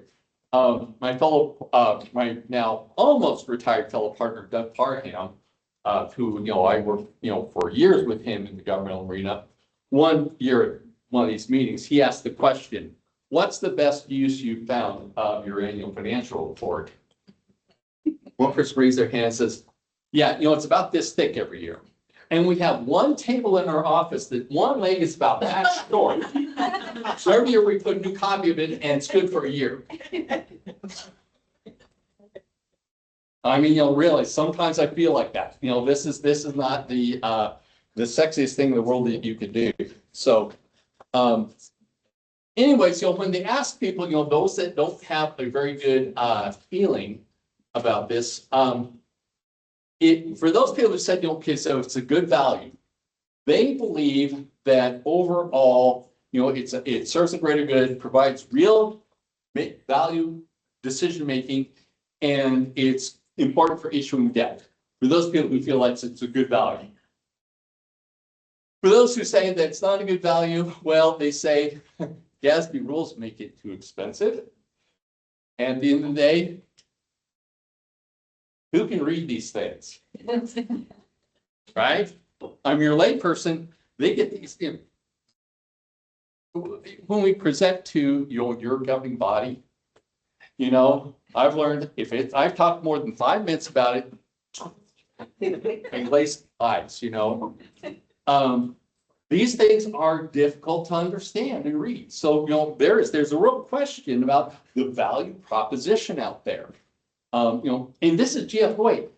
This is our, you know, for lack of a better word, trade association for everything we do in governmental financial reporting, coming up with this. You know, this is kind of concerning to me. And then they ask them, okay, what should we get rid of? You know, if there are things you don't like, what should we get rid of? Number one answer. Sabina. Anybody surprised by that one? I guess this was done before against H01. Yeah, this is before 101. You know, yeah, so yeah, number one is Sabina, followed by Lisa's, right?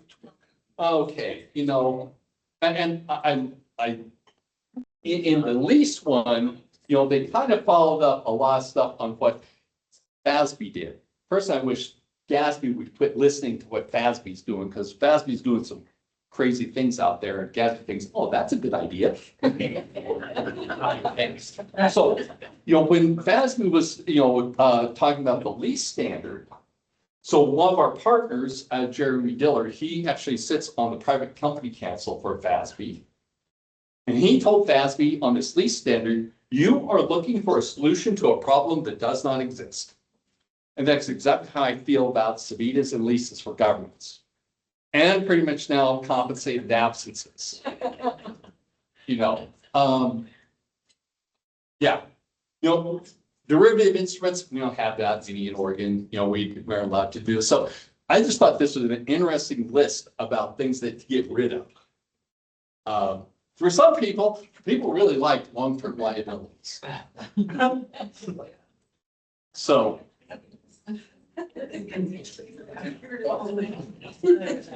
But I guess, you know, in a larger context then, we start talking about concepts of materiality.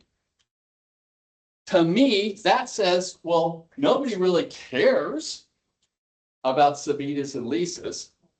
Should materiality be higher for those elements than maybe other elements?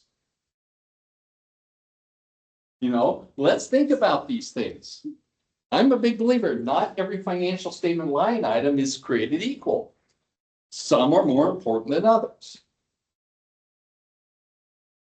And then, you know, if you ask accountants versus budget officers, and never shall the two meet. You know, what's important to them? You know, number one, did you get clean audit? It's not what the financial statements actually selling, but did they get clean audit? You know, you get a clean opinion and your financial shows you're, you know, going broke. You know, that's not important. I said you got that clean opinion. You know, they actually do, okay, you know, fund balances, those are kind of important. Okay, we kind of like fund balances, right? You know, I said, had one person say, you know, the first part of the financial statements, just go to the budgetary, look at fund balances. You know, and I think that's probably what most of the elected officials are going to be looking at. That's what most people actually want to know how the government's doing. They're going to look at what are the fund balances, particularly the general fund, you know, the water, you know, general fund, street fund, water fund, you know, public works, whatever. You know, there's those big funds, all those little special revenue funds for all these different projects. Like they know they take care of themselves. It's the general fund that they care about. So yeah, I thought this was really some other interesting, you know, ideas about what's important. Because I really think that's, you know, what we need to be focusing on is what's important in life. Okay, come on. Okay, then elected officials. So what do your elected officials care about? Right? Once again, you're gonna clean audit? Yeah, you don't have any money, but you got to clean audit. I made a comment after the presentation on compensated absences. Why do I do this? I agree, this is important stuff. We're dealing with public money. It's not our money, it's the public's money. This is important stuff that nobody seems to care about. So, yeah. Anyways, yeah, I thought, number 3 up there, oh, did we comply with the budget?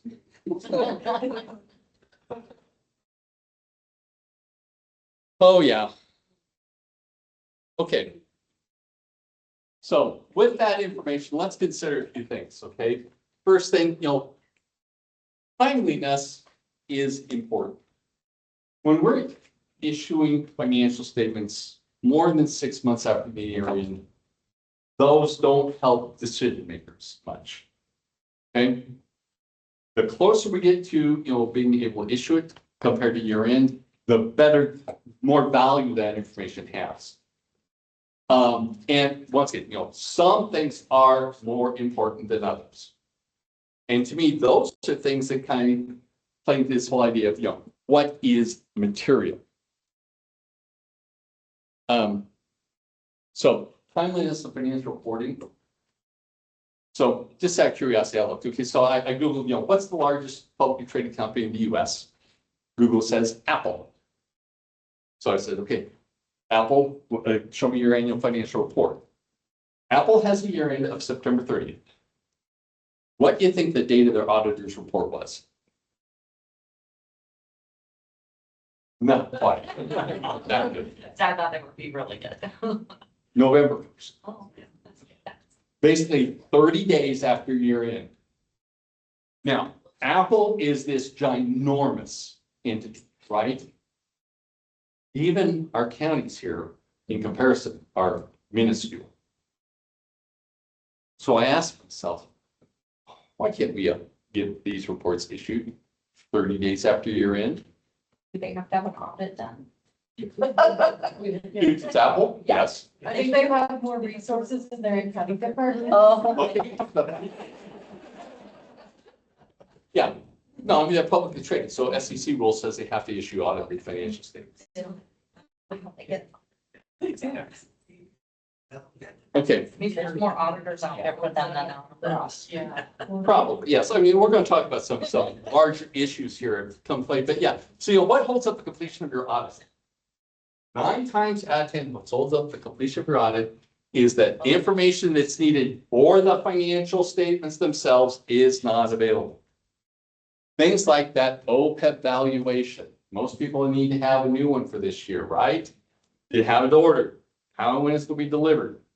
Because if we don't have that, we can't issue a report. We still have, there's still adjustments have to be made to record that.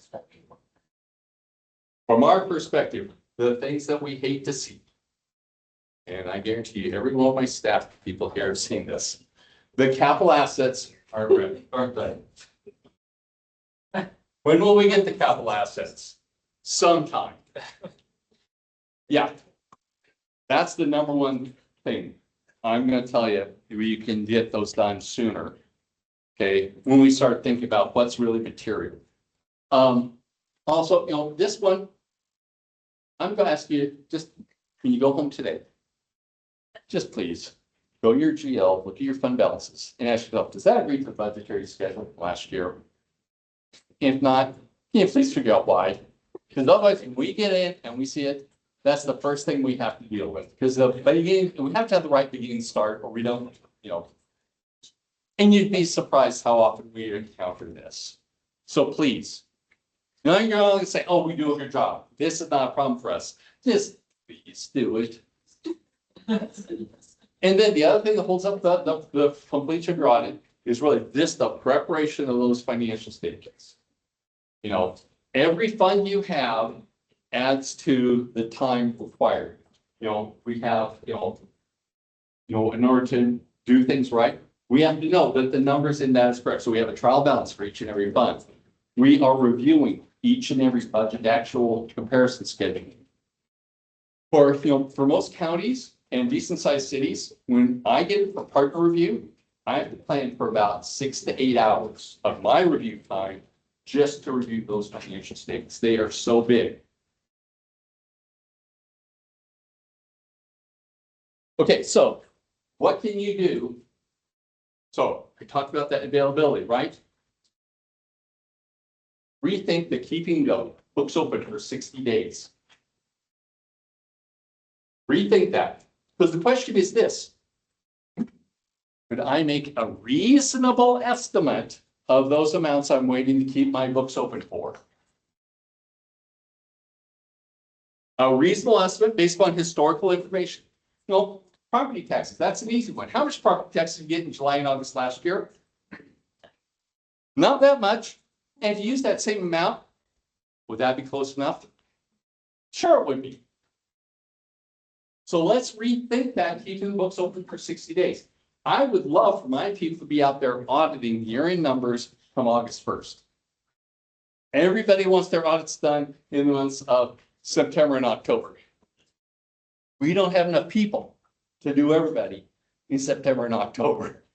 You know, I mean, we look at our calendar and every person is like scheduled, yeah, do those whole 2 months.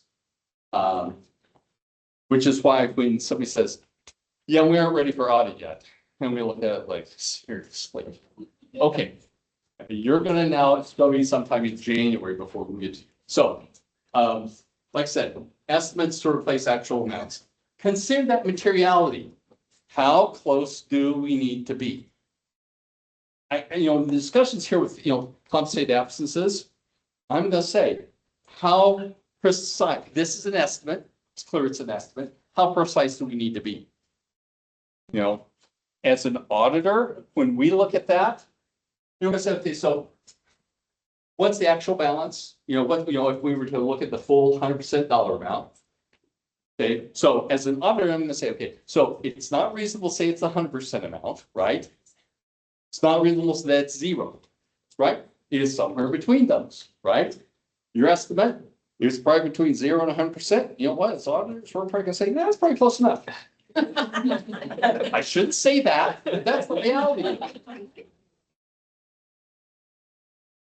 So really consider that materiality. And also try to sit down, map out how soon you can get stuff done.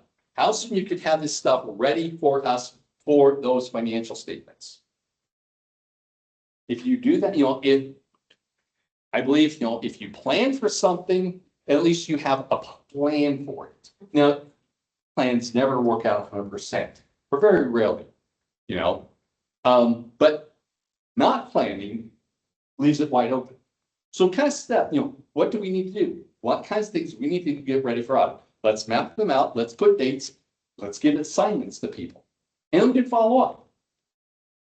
Knowing it's not going to be perfect, but it moves us in that right direction.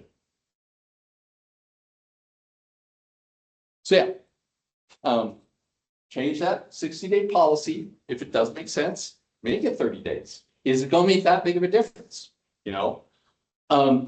Create better cutoffs for accounts payable. We're out there doing the audit, and sooner or later, I know it's going to happen. It happens every year. Yeah, an invoice came in late, and because it's budgeted last year, we want to get it in this year. I understand these things happen, but all that is it just, you keep pushing that day out. We want to try and get those. So create better cutoff procedures. That means you might have to be communicating to the department saying, you know what, you don't have it into me by this date, it ain't happening. Just say no. And the other thing is, everybody reconciles their cash throughout the year, right? Or at least you're supposed to. Everyone says, yes, we reconcile cash throughout the year. We do have some clients that, they have a challenge with that. There's reason for us doing still some 2024 audits. Or actually, some we haven't even started because they haven't yet reconciled their bank. Anyways, reconcile all look at your balance sheet accounts and reconcile those throughout the year, you know. And if you reconcile them, say, as of May, you know, and then they, you know, have the adjustments through June, you know, maybe there isn't that many changes between May and June. Do that stuff beforehand if we can. Anything we do before you're in helps after you're in. And yeah, estimates. We're gonna all have to get very, very comfortable with the idea of estimates. Like I said, things are already chock full of estimates, right? The biggest estimates on there, right? Your net pension liability and your OPEB liability, are those real numbers? No, they're made up. They're made up by actuaries. Oh, so it's an intelligent made up number. Right, that's wonderful. But you know, yeah, we need to do it, you know, as you know, auditors, what we're going to ask is, okay, you know, what's the basis for your estimate? And provide us the calculation. We will audit that. We will determine whether that's a reasonable amount. No, it's okay. Estimates are going to just become a fact of life. The sooner we all get comfortable with it, we should. So estimates, another big thing, materiality. Now, the definition of materiality is if the information was omitted or misstated, that it could influence the decision user relying on the financial statements. This means that an item is considered material if its inclusion or correction would likely change the judgment of a reasonable person relying on the financial report. Okay, right there. How many people have ever said, somebody said to you, I made a decision on your financial statement? Based on your financial statement, I made a decision. If you find that person, please send them to me. I want to meet them. I'll shake their hand and say, thank you very much for actually caring about this. Right? I mean, at that point, we could say, well, materiality doesn't seem to be care. Anybody care? Well, they would care if it got really out of crazy. You know, they do care. But really, that paraphrase says, does anybody care? And how, you know, what's this take before they care? Right? So say, you know, your capital assets is misstated by, say, $500,000. Most people, anybody don't care? Now, if your cash is misstated by $500,000, oh, now everybody cares, right? That's that qualitative nature of the account. Like I said, not every account is created equal. You know, as an auditor, I mean, I can say, yeah, cash has the same materiality as everything else, except I know cash is a lot more important to people. You know, what we're willing to accept as a you know, past adjustment for capital assets is a lot larger than what we would accept for cash. Still, you have some sort of a threshold that you're going to apply to us, even if we tell you no one cares. Yes. And I'm going to say this much. So materiality is applied both for the auditor. We'll come up with our materiality. But, you know, you as the entities, you should determine what's material for your entity. Have a conversation with your auditor about what we think is material. You might be surprised how big our numbers are. But yeah, you know, I think it's important, you know, if you're preparing the financial statements or whether, you know, we're preparing on your behalf, materiality is both parties, you know, subject matter. You know, I was at a conference recently, actually our state accounting conference, government accounting and auditing conference, and you know, the speaker said that, you know, they actually had an auditor say to them, no, materiality is just our realm. And it's like, they said, no, it's not. You know, I have a friend who's a finance director at a county, and we don't audit them. And he's telling me that, you know, so in every case everybody doesn't realize this. So your state local investment pool account, probably guys just take the number that the state says that's your balance. Technically, under accounting standards, because of the nature of the state pool, we're actually supposed to present that amount at the fair value of the underlying assets. You probably didn't know that. You thought it wasn't much of an estimate in cash. Guess what? If you have an LGI account, which everybody does, there is. Now, I've always taken the position, any differential between the fair value and what they say they would give you if you go to the bank and say, I want this money, it's immaterial. In their case, you know, it was, I almost say it was like $300,000. And their auditor was saying, if you don't book an adjustment, we're going to, you know, qualify our opinion. And they said, well, why? Because, well, it's material to the general fund. I told my friend, you know, first thing, if you would make that adjustment, every fund that has the LGIP account in it, you spread that adjustment across them. And in no one of those would it be material. I told him, you know, if an auditor said to me as a finance director, if you don't make this adjustment for something like that, I'm going to qualify. I'm going to be calling that guy's partner that's in charge of my audit, having a discussion with them about materiality, and that this is not. I mean, yeah, there's usually some small differential. And given the way interest rates are, you know, the LGIP is heavily invested in debt securities. So when interest rates go up and you bought securities at a different interest rate, the value of those actually dip.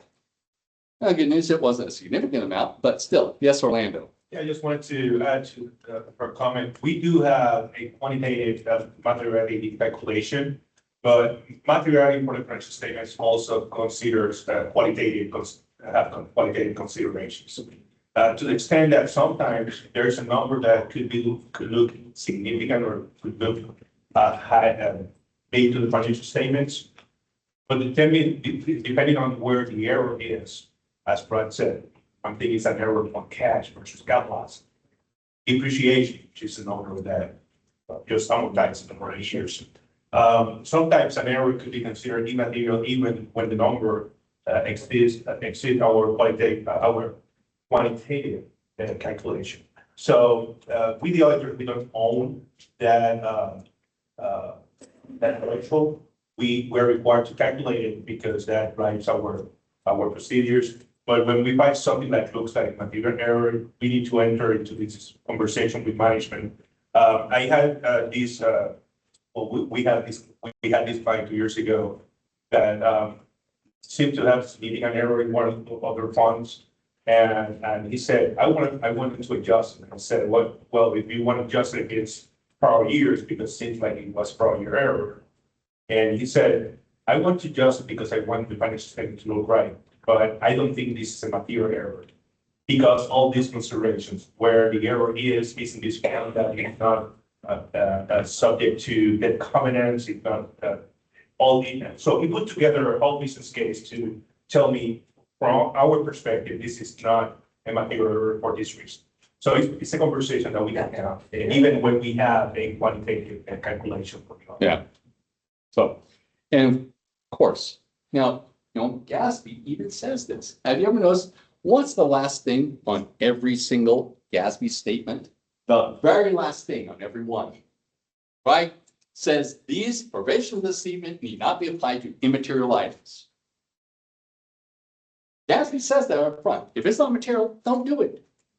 You know, so I think if we do this well, we can begin to move it forward. So, you know, we've talked about these things already. It's not just for the auditors. Qualitative, you know, aspects. Some things are more important. Some sensitive things are more important than others. And how much estimation is in the account? That affects materiality. So, like I said, completion before, you know, how can we move this? So what can be done before June 30th? Like I ask you right now, ensure that all funds are in balance. Believe it or not, it's happened. We come into a client and their funds are not in balance. Also beginning fund balance, like I said, map out those dates on to have everything, you know, reconciled by, communicate to your departments about that AP, you know, be tough on them. It's okay. And if you need that valuation adjustment for your OPEB, please have it already ordered, please. Because Milliman gets backed up on those. And, you know, we hate it when that's the one thing we're waiting for. Like, we can have everything that's that.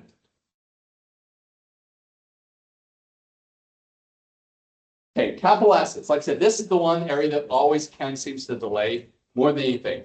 So I'm gonna ask this year. So print out a detail of your capital asset accounts.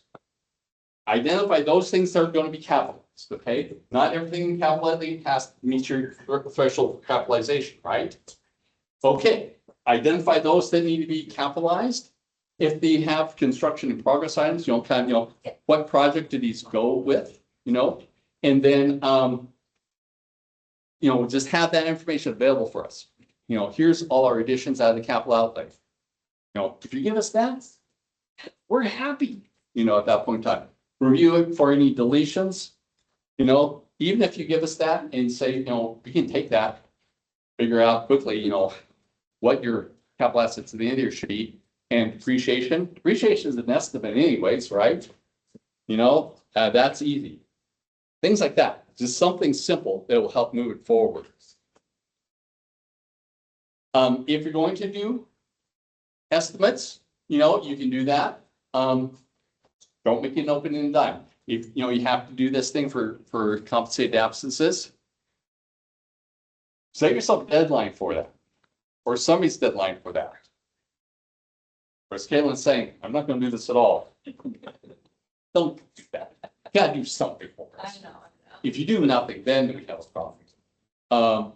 Also, grant reimbursements. You might have multiple departments out there doing their own grant stuff. Ask them for anything that you're reimbursing for expenditures through June 30th. Let us know, because you've met all the eligibility requirements of the revenue recognition. We want to make sure we're recording that. And if you're drafting your financial statements yourself, this year, I'm really going to ask this before we start the audit. We want a draft of the financial statements. When we're auditing somebody who drafts their own financial statements, and we don't have those financial statements yet, we're auditing a moving target. And that's highly inefficient for us. It drags on forever. Even if there might be a misstatement in there, we can, that can be adjusted for. But have us a draft of the financial statements. We have a starting point. When you don't have a starting point, it's awful hard to get started.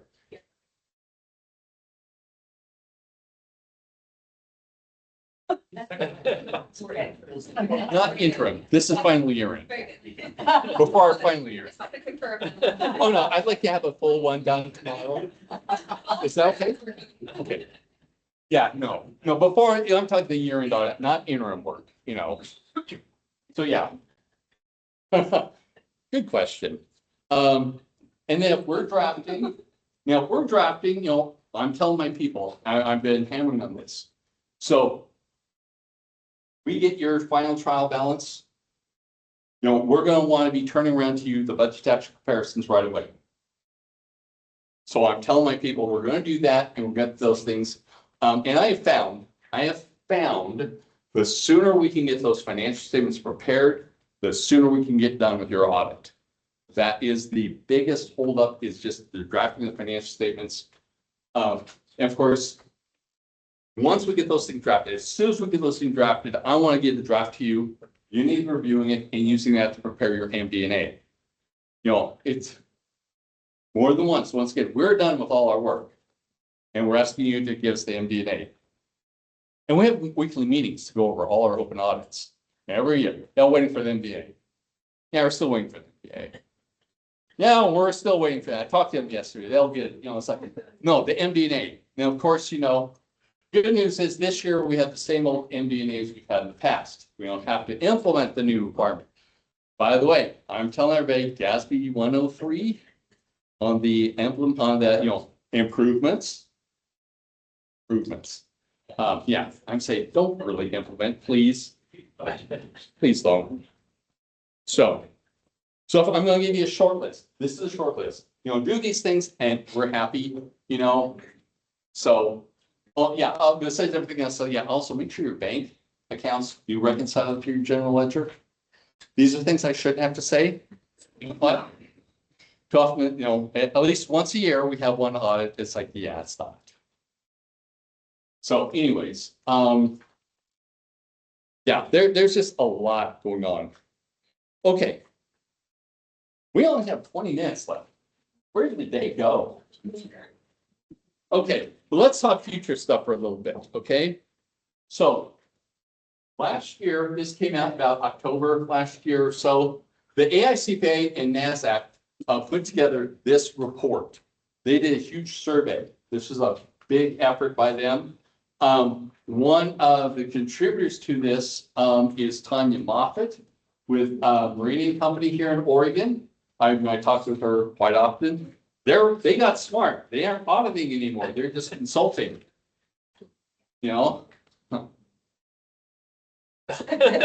Anyways, there's some really interesting things that came out of this.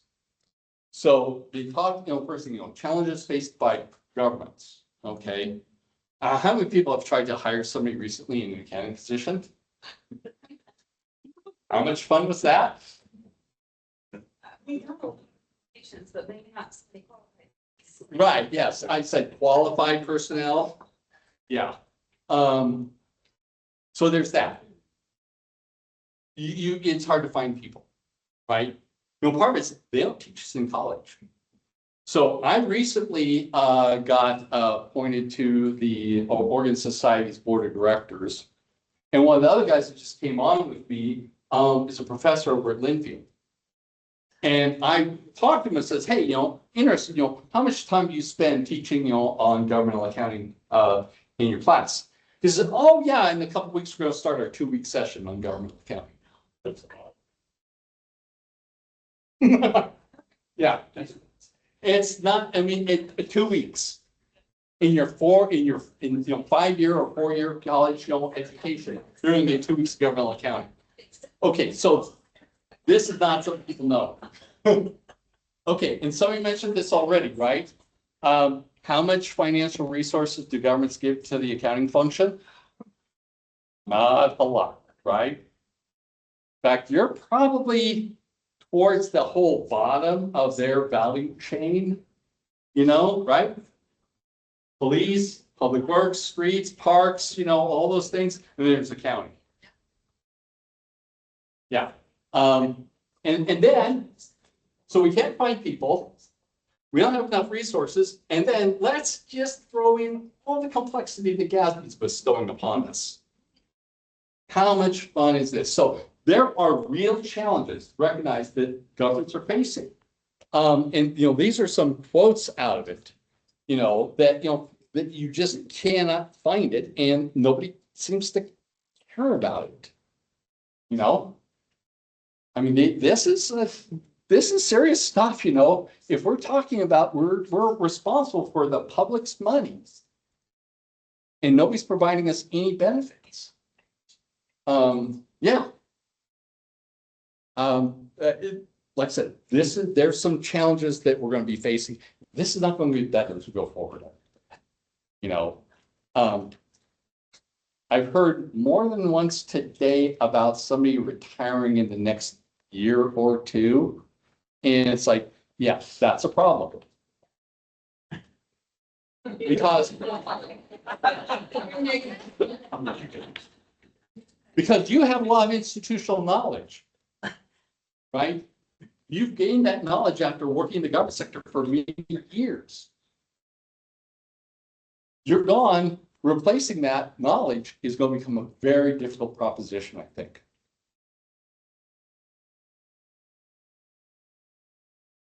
Yes. And so when they start talking about some things, why is it difficult to attract qualified staff? Well, number one thing is, let's see, large impact, minor impact is that they can't offer a competitive package. They don't pay them. In comparison to the other things that people could do, yeah. And I do look at things like the GFOA and the OMFOA job postings, and you consider the amount that you pay plus benefit burdens that you pay in the public sector.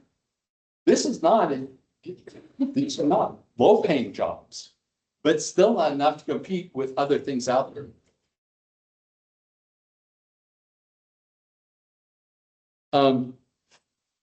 Yeah, and then you look at, what GASB does to us, right? The technical expertise. Hard to find people with this knowledge. I've told some of my people who've only been with this for a couple of years now. Guess what? In our firm, you're the expert in this area. You've been with us only 2 years. You've gotten 2 years of auditing governments. You're now an expert in that area compared to everybody else in our firm.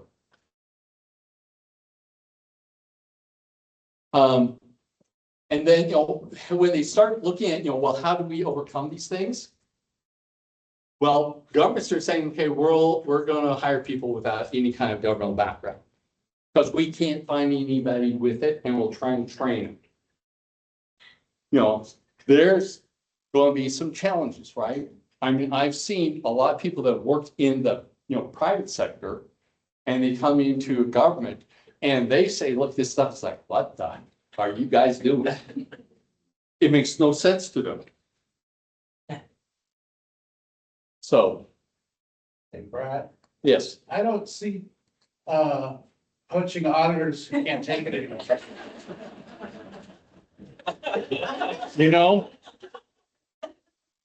I've actually kind of threatened my people a little bit.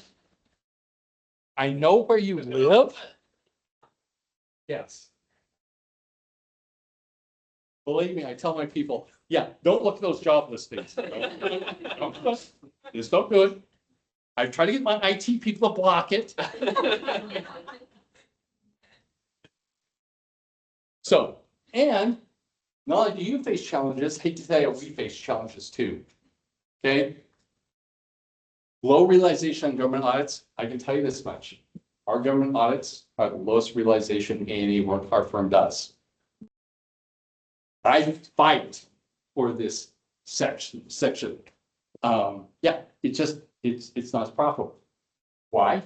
Well, if we look at several things. One, and the whole way that audits are put out there for RFP.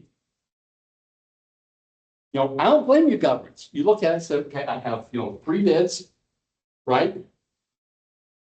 And I'm looking out to try and get the most bang for my money. We've already talked about the whole value proposition of this.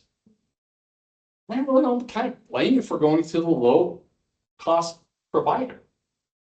I can tell you from our experience of following some of these low cost providers, the quality of your audit may not be the best, but not everybody believes that. They say, what do they care about?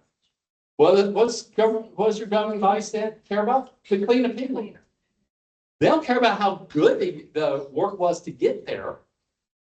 But yeah, this is a real challenge for us, And we also have trouble finding staff. Now I can tell you right now, our government audit team is the best team I've ever worked with. We have some of the best people ever. And I've done this for a long time. And so, I really believe that.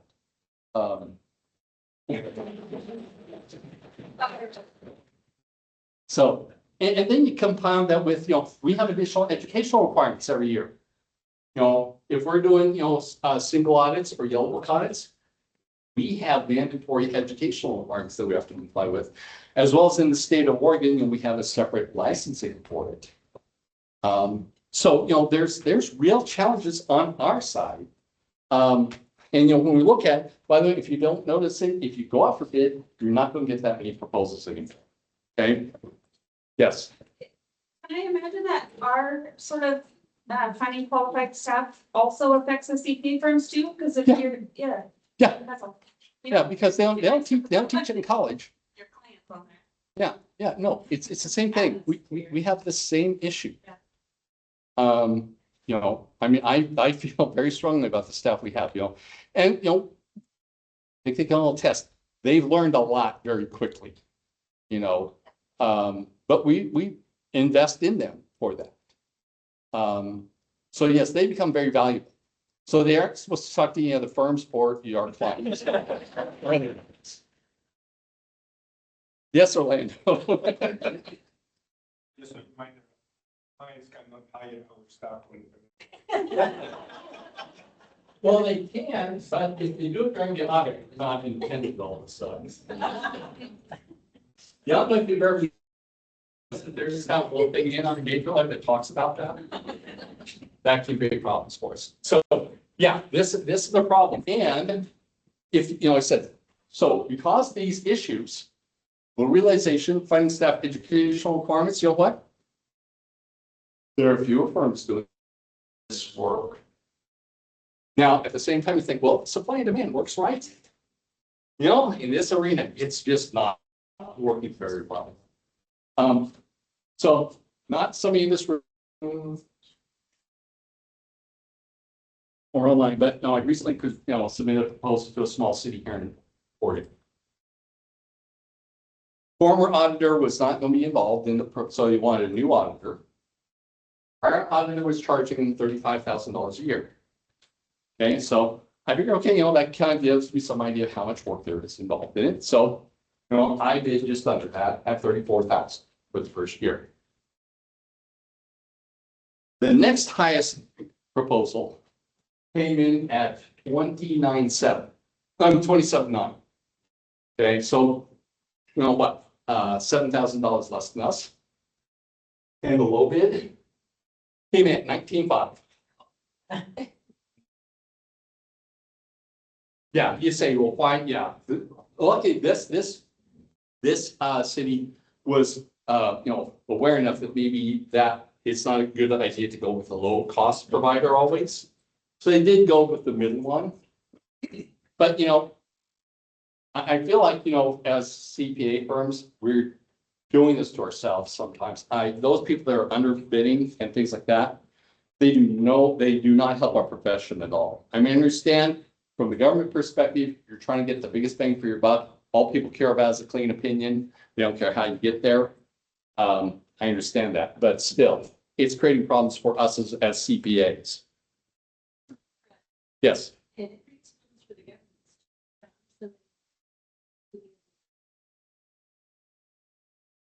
Ethical providers and not doing the work to standards like you're supposed to. There could be something big that happens and that can get you in the public eye that can really cause some issues.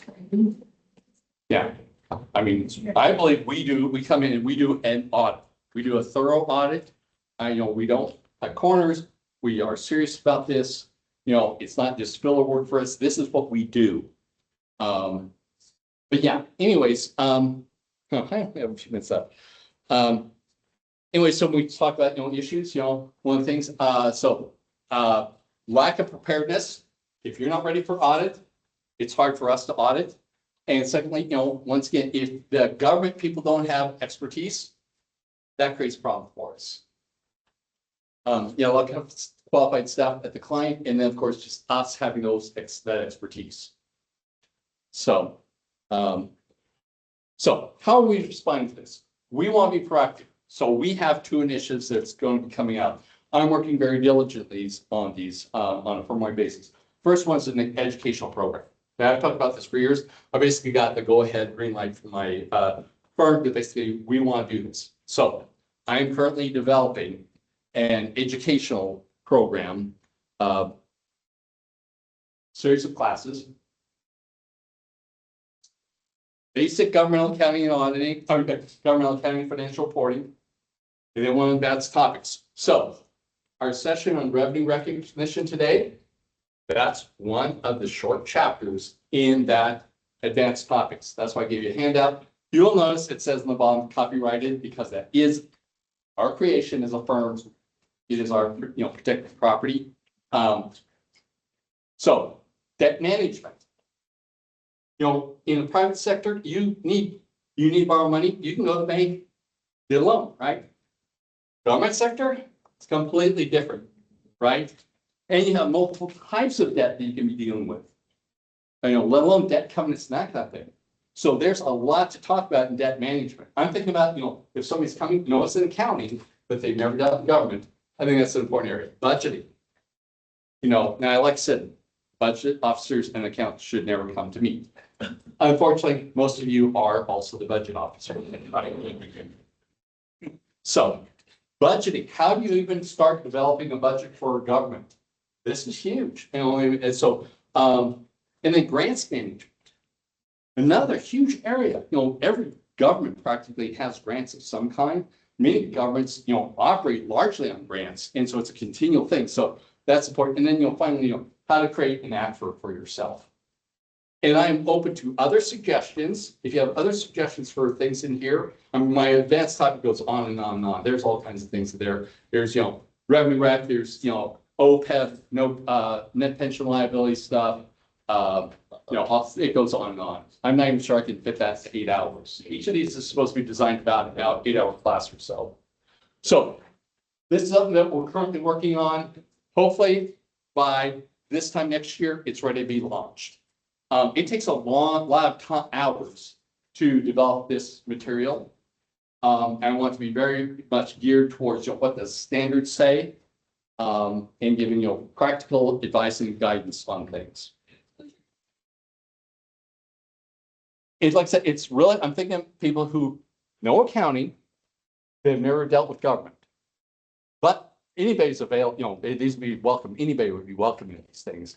But that's kind of my target, because we're trying to fulfill these roles that people, there's going to be openings. You look at the GFOA listings or OMFA job listings, you have, there's a lot there, and you need to find a way to get these people the information so they can be effective in those roles.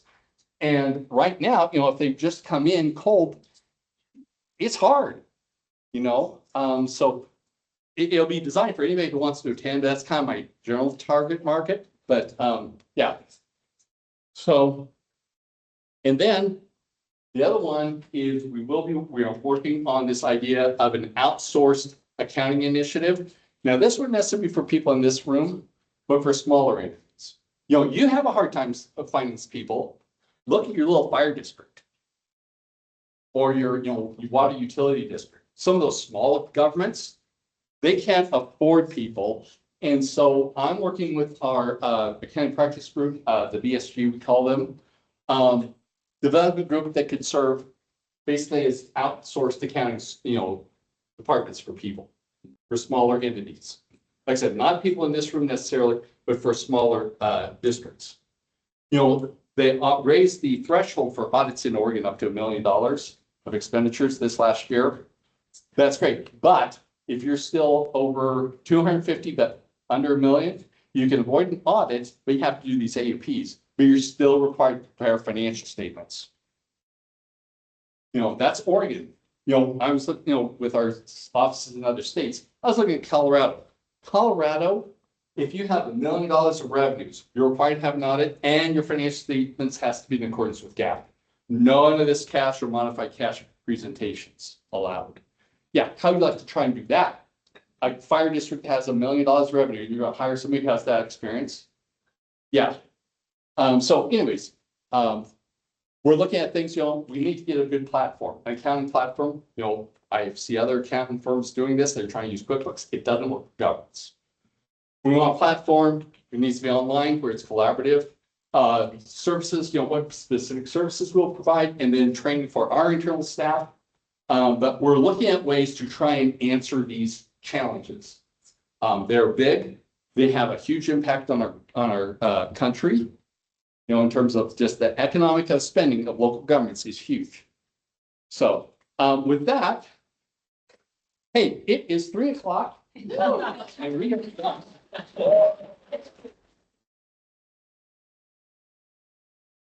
So thank you very much for attending. If you need to get CPE for a day, there's a sign-up sheet up front. Please put your name and information there. We can issue you a CPE for today, 4 hours. Thank you very much for coming. Appreciate it. This is one of my favorite days of the year, so thank you. And we'll be seeing you soon. Yeah.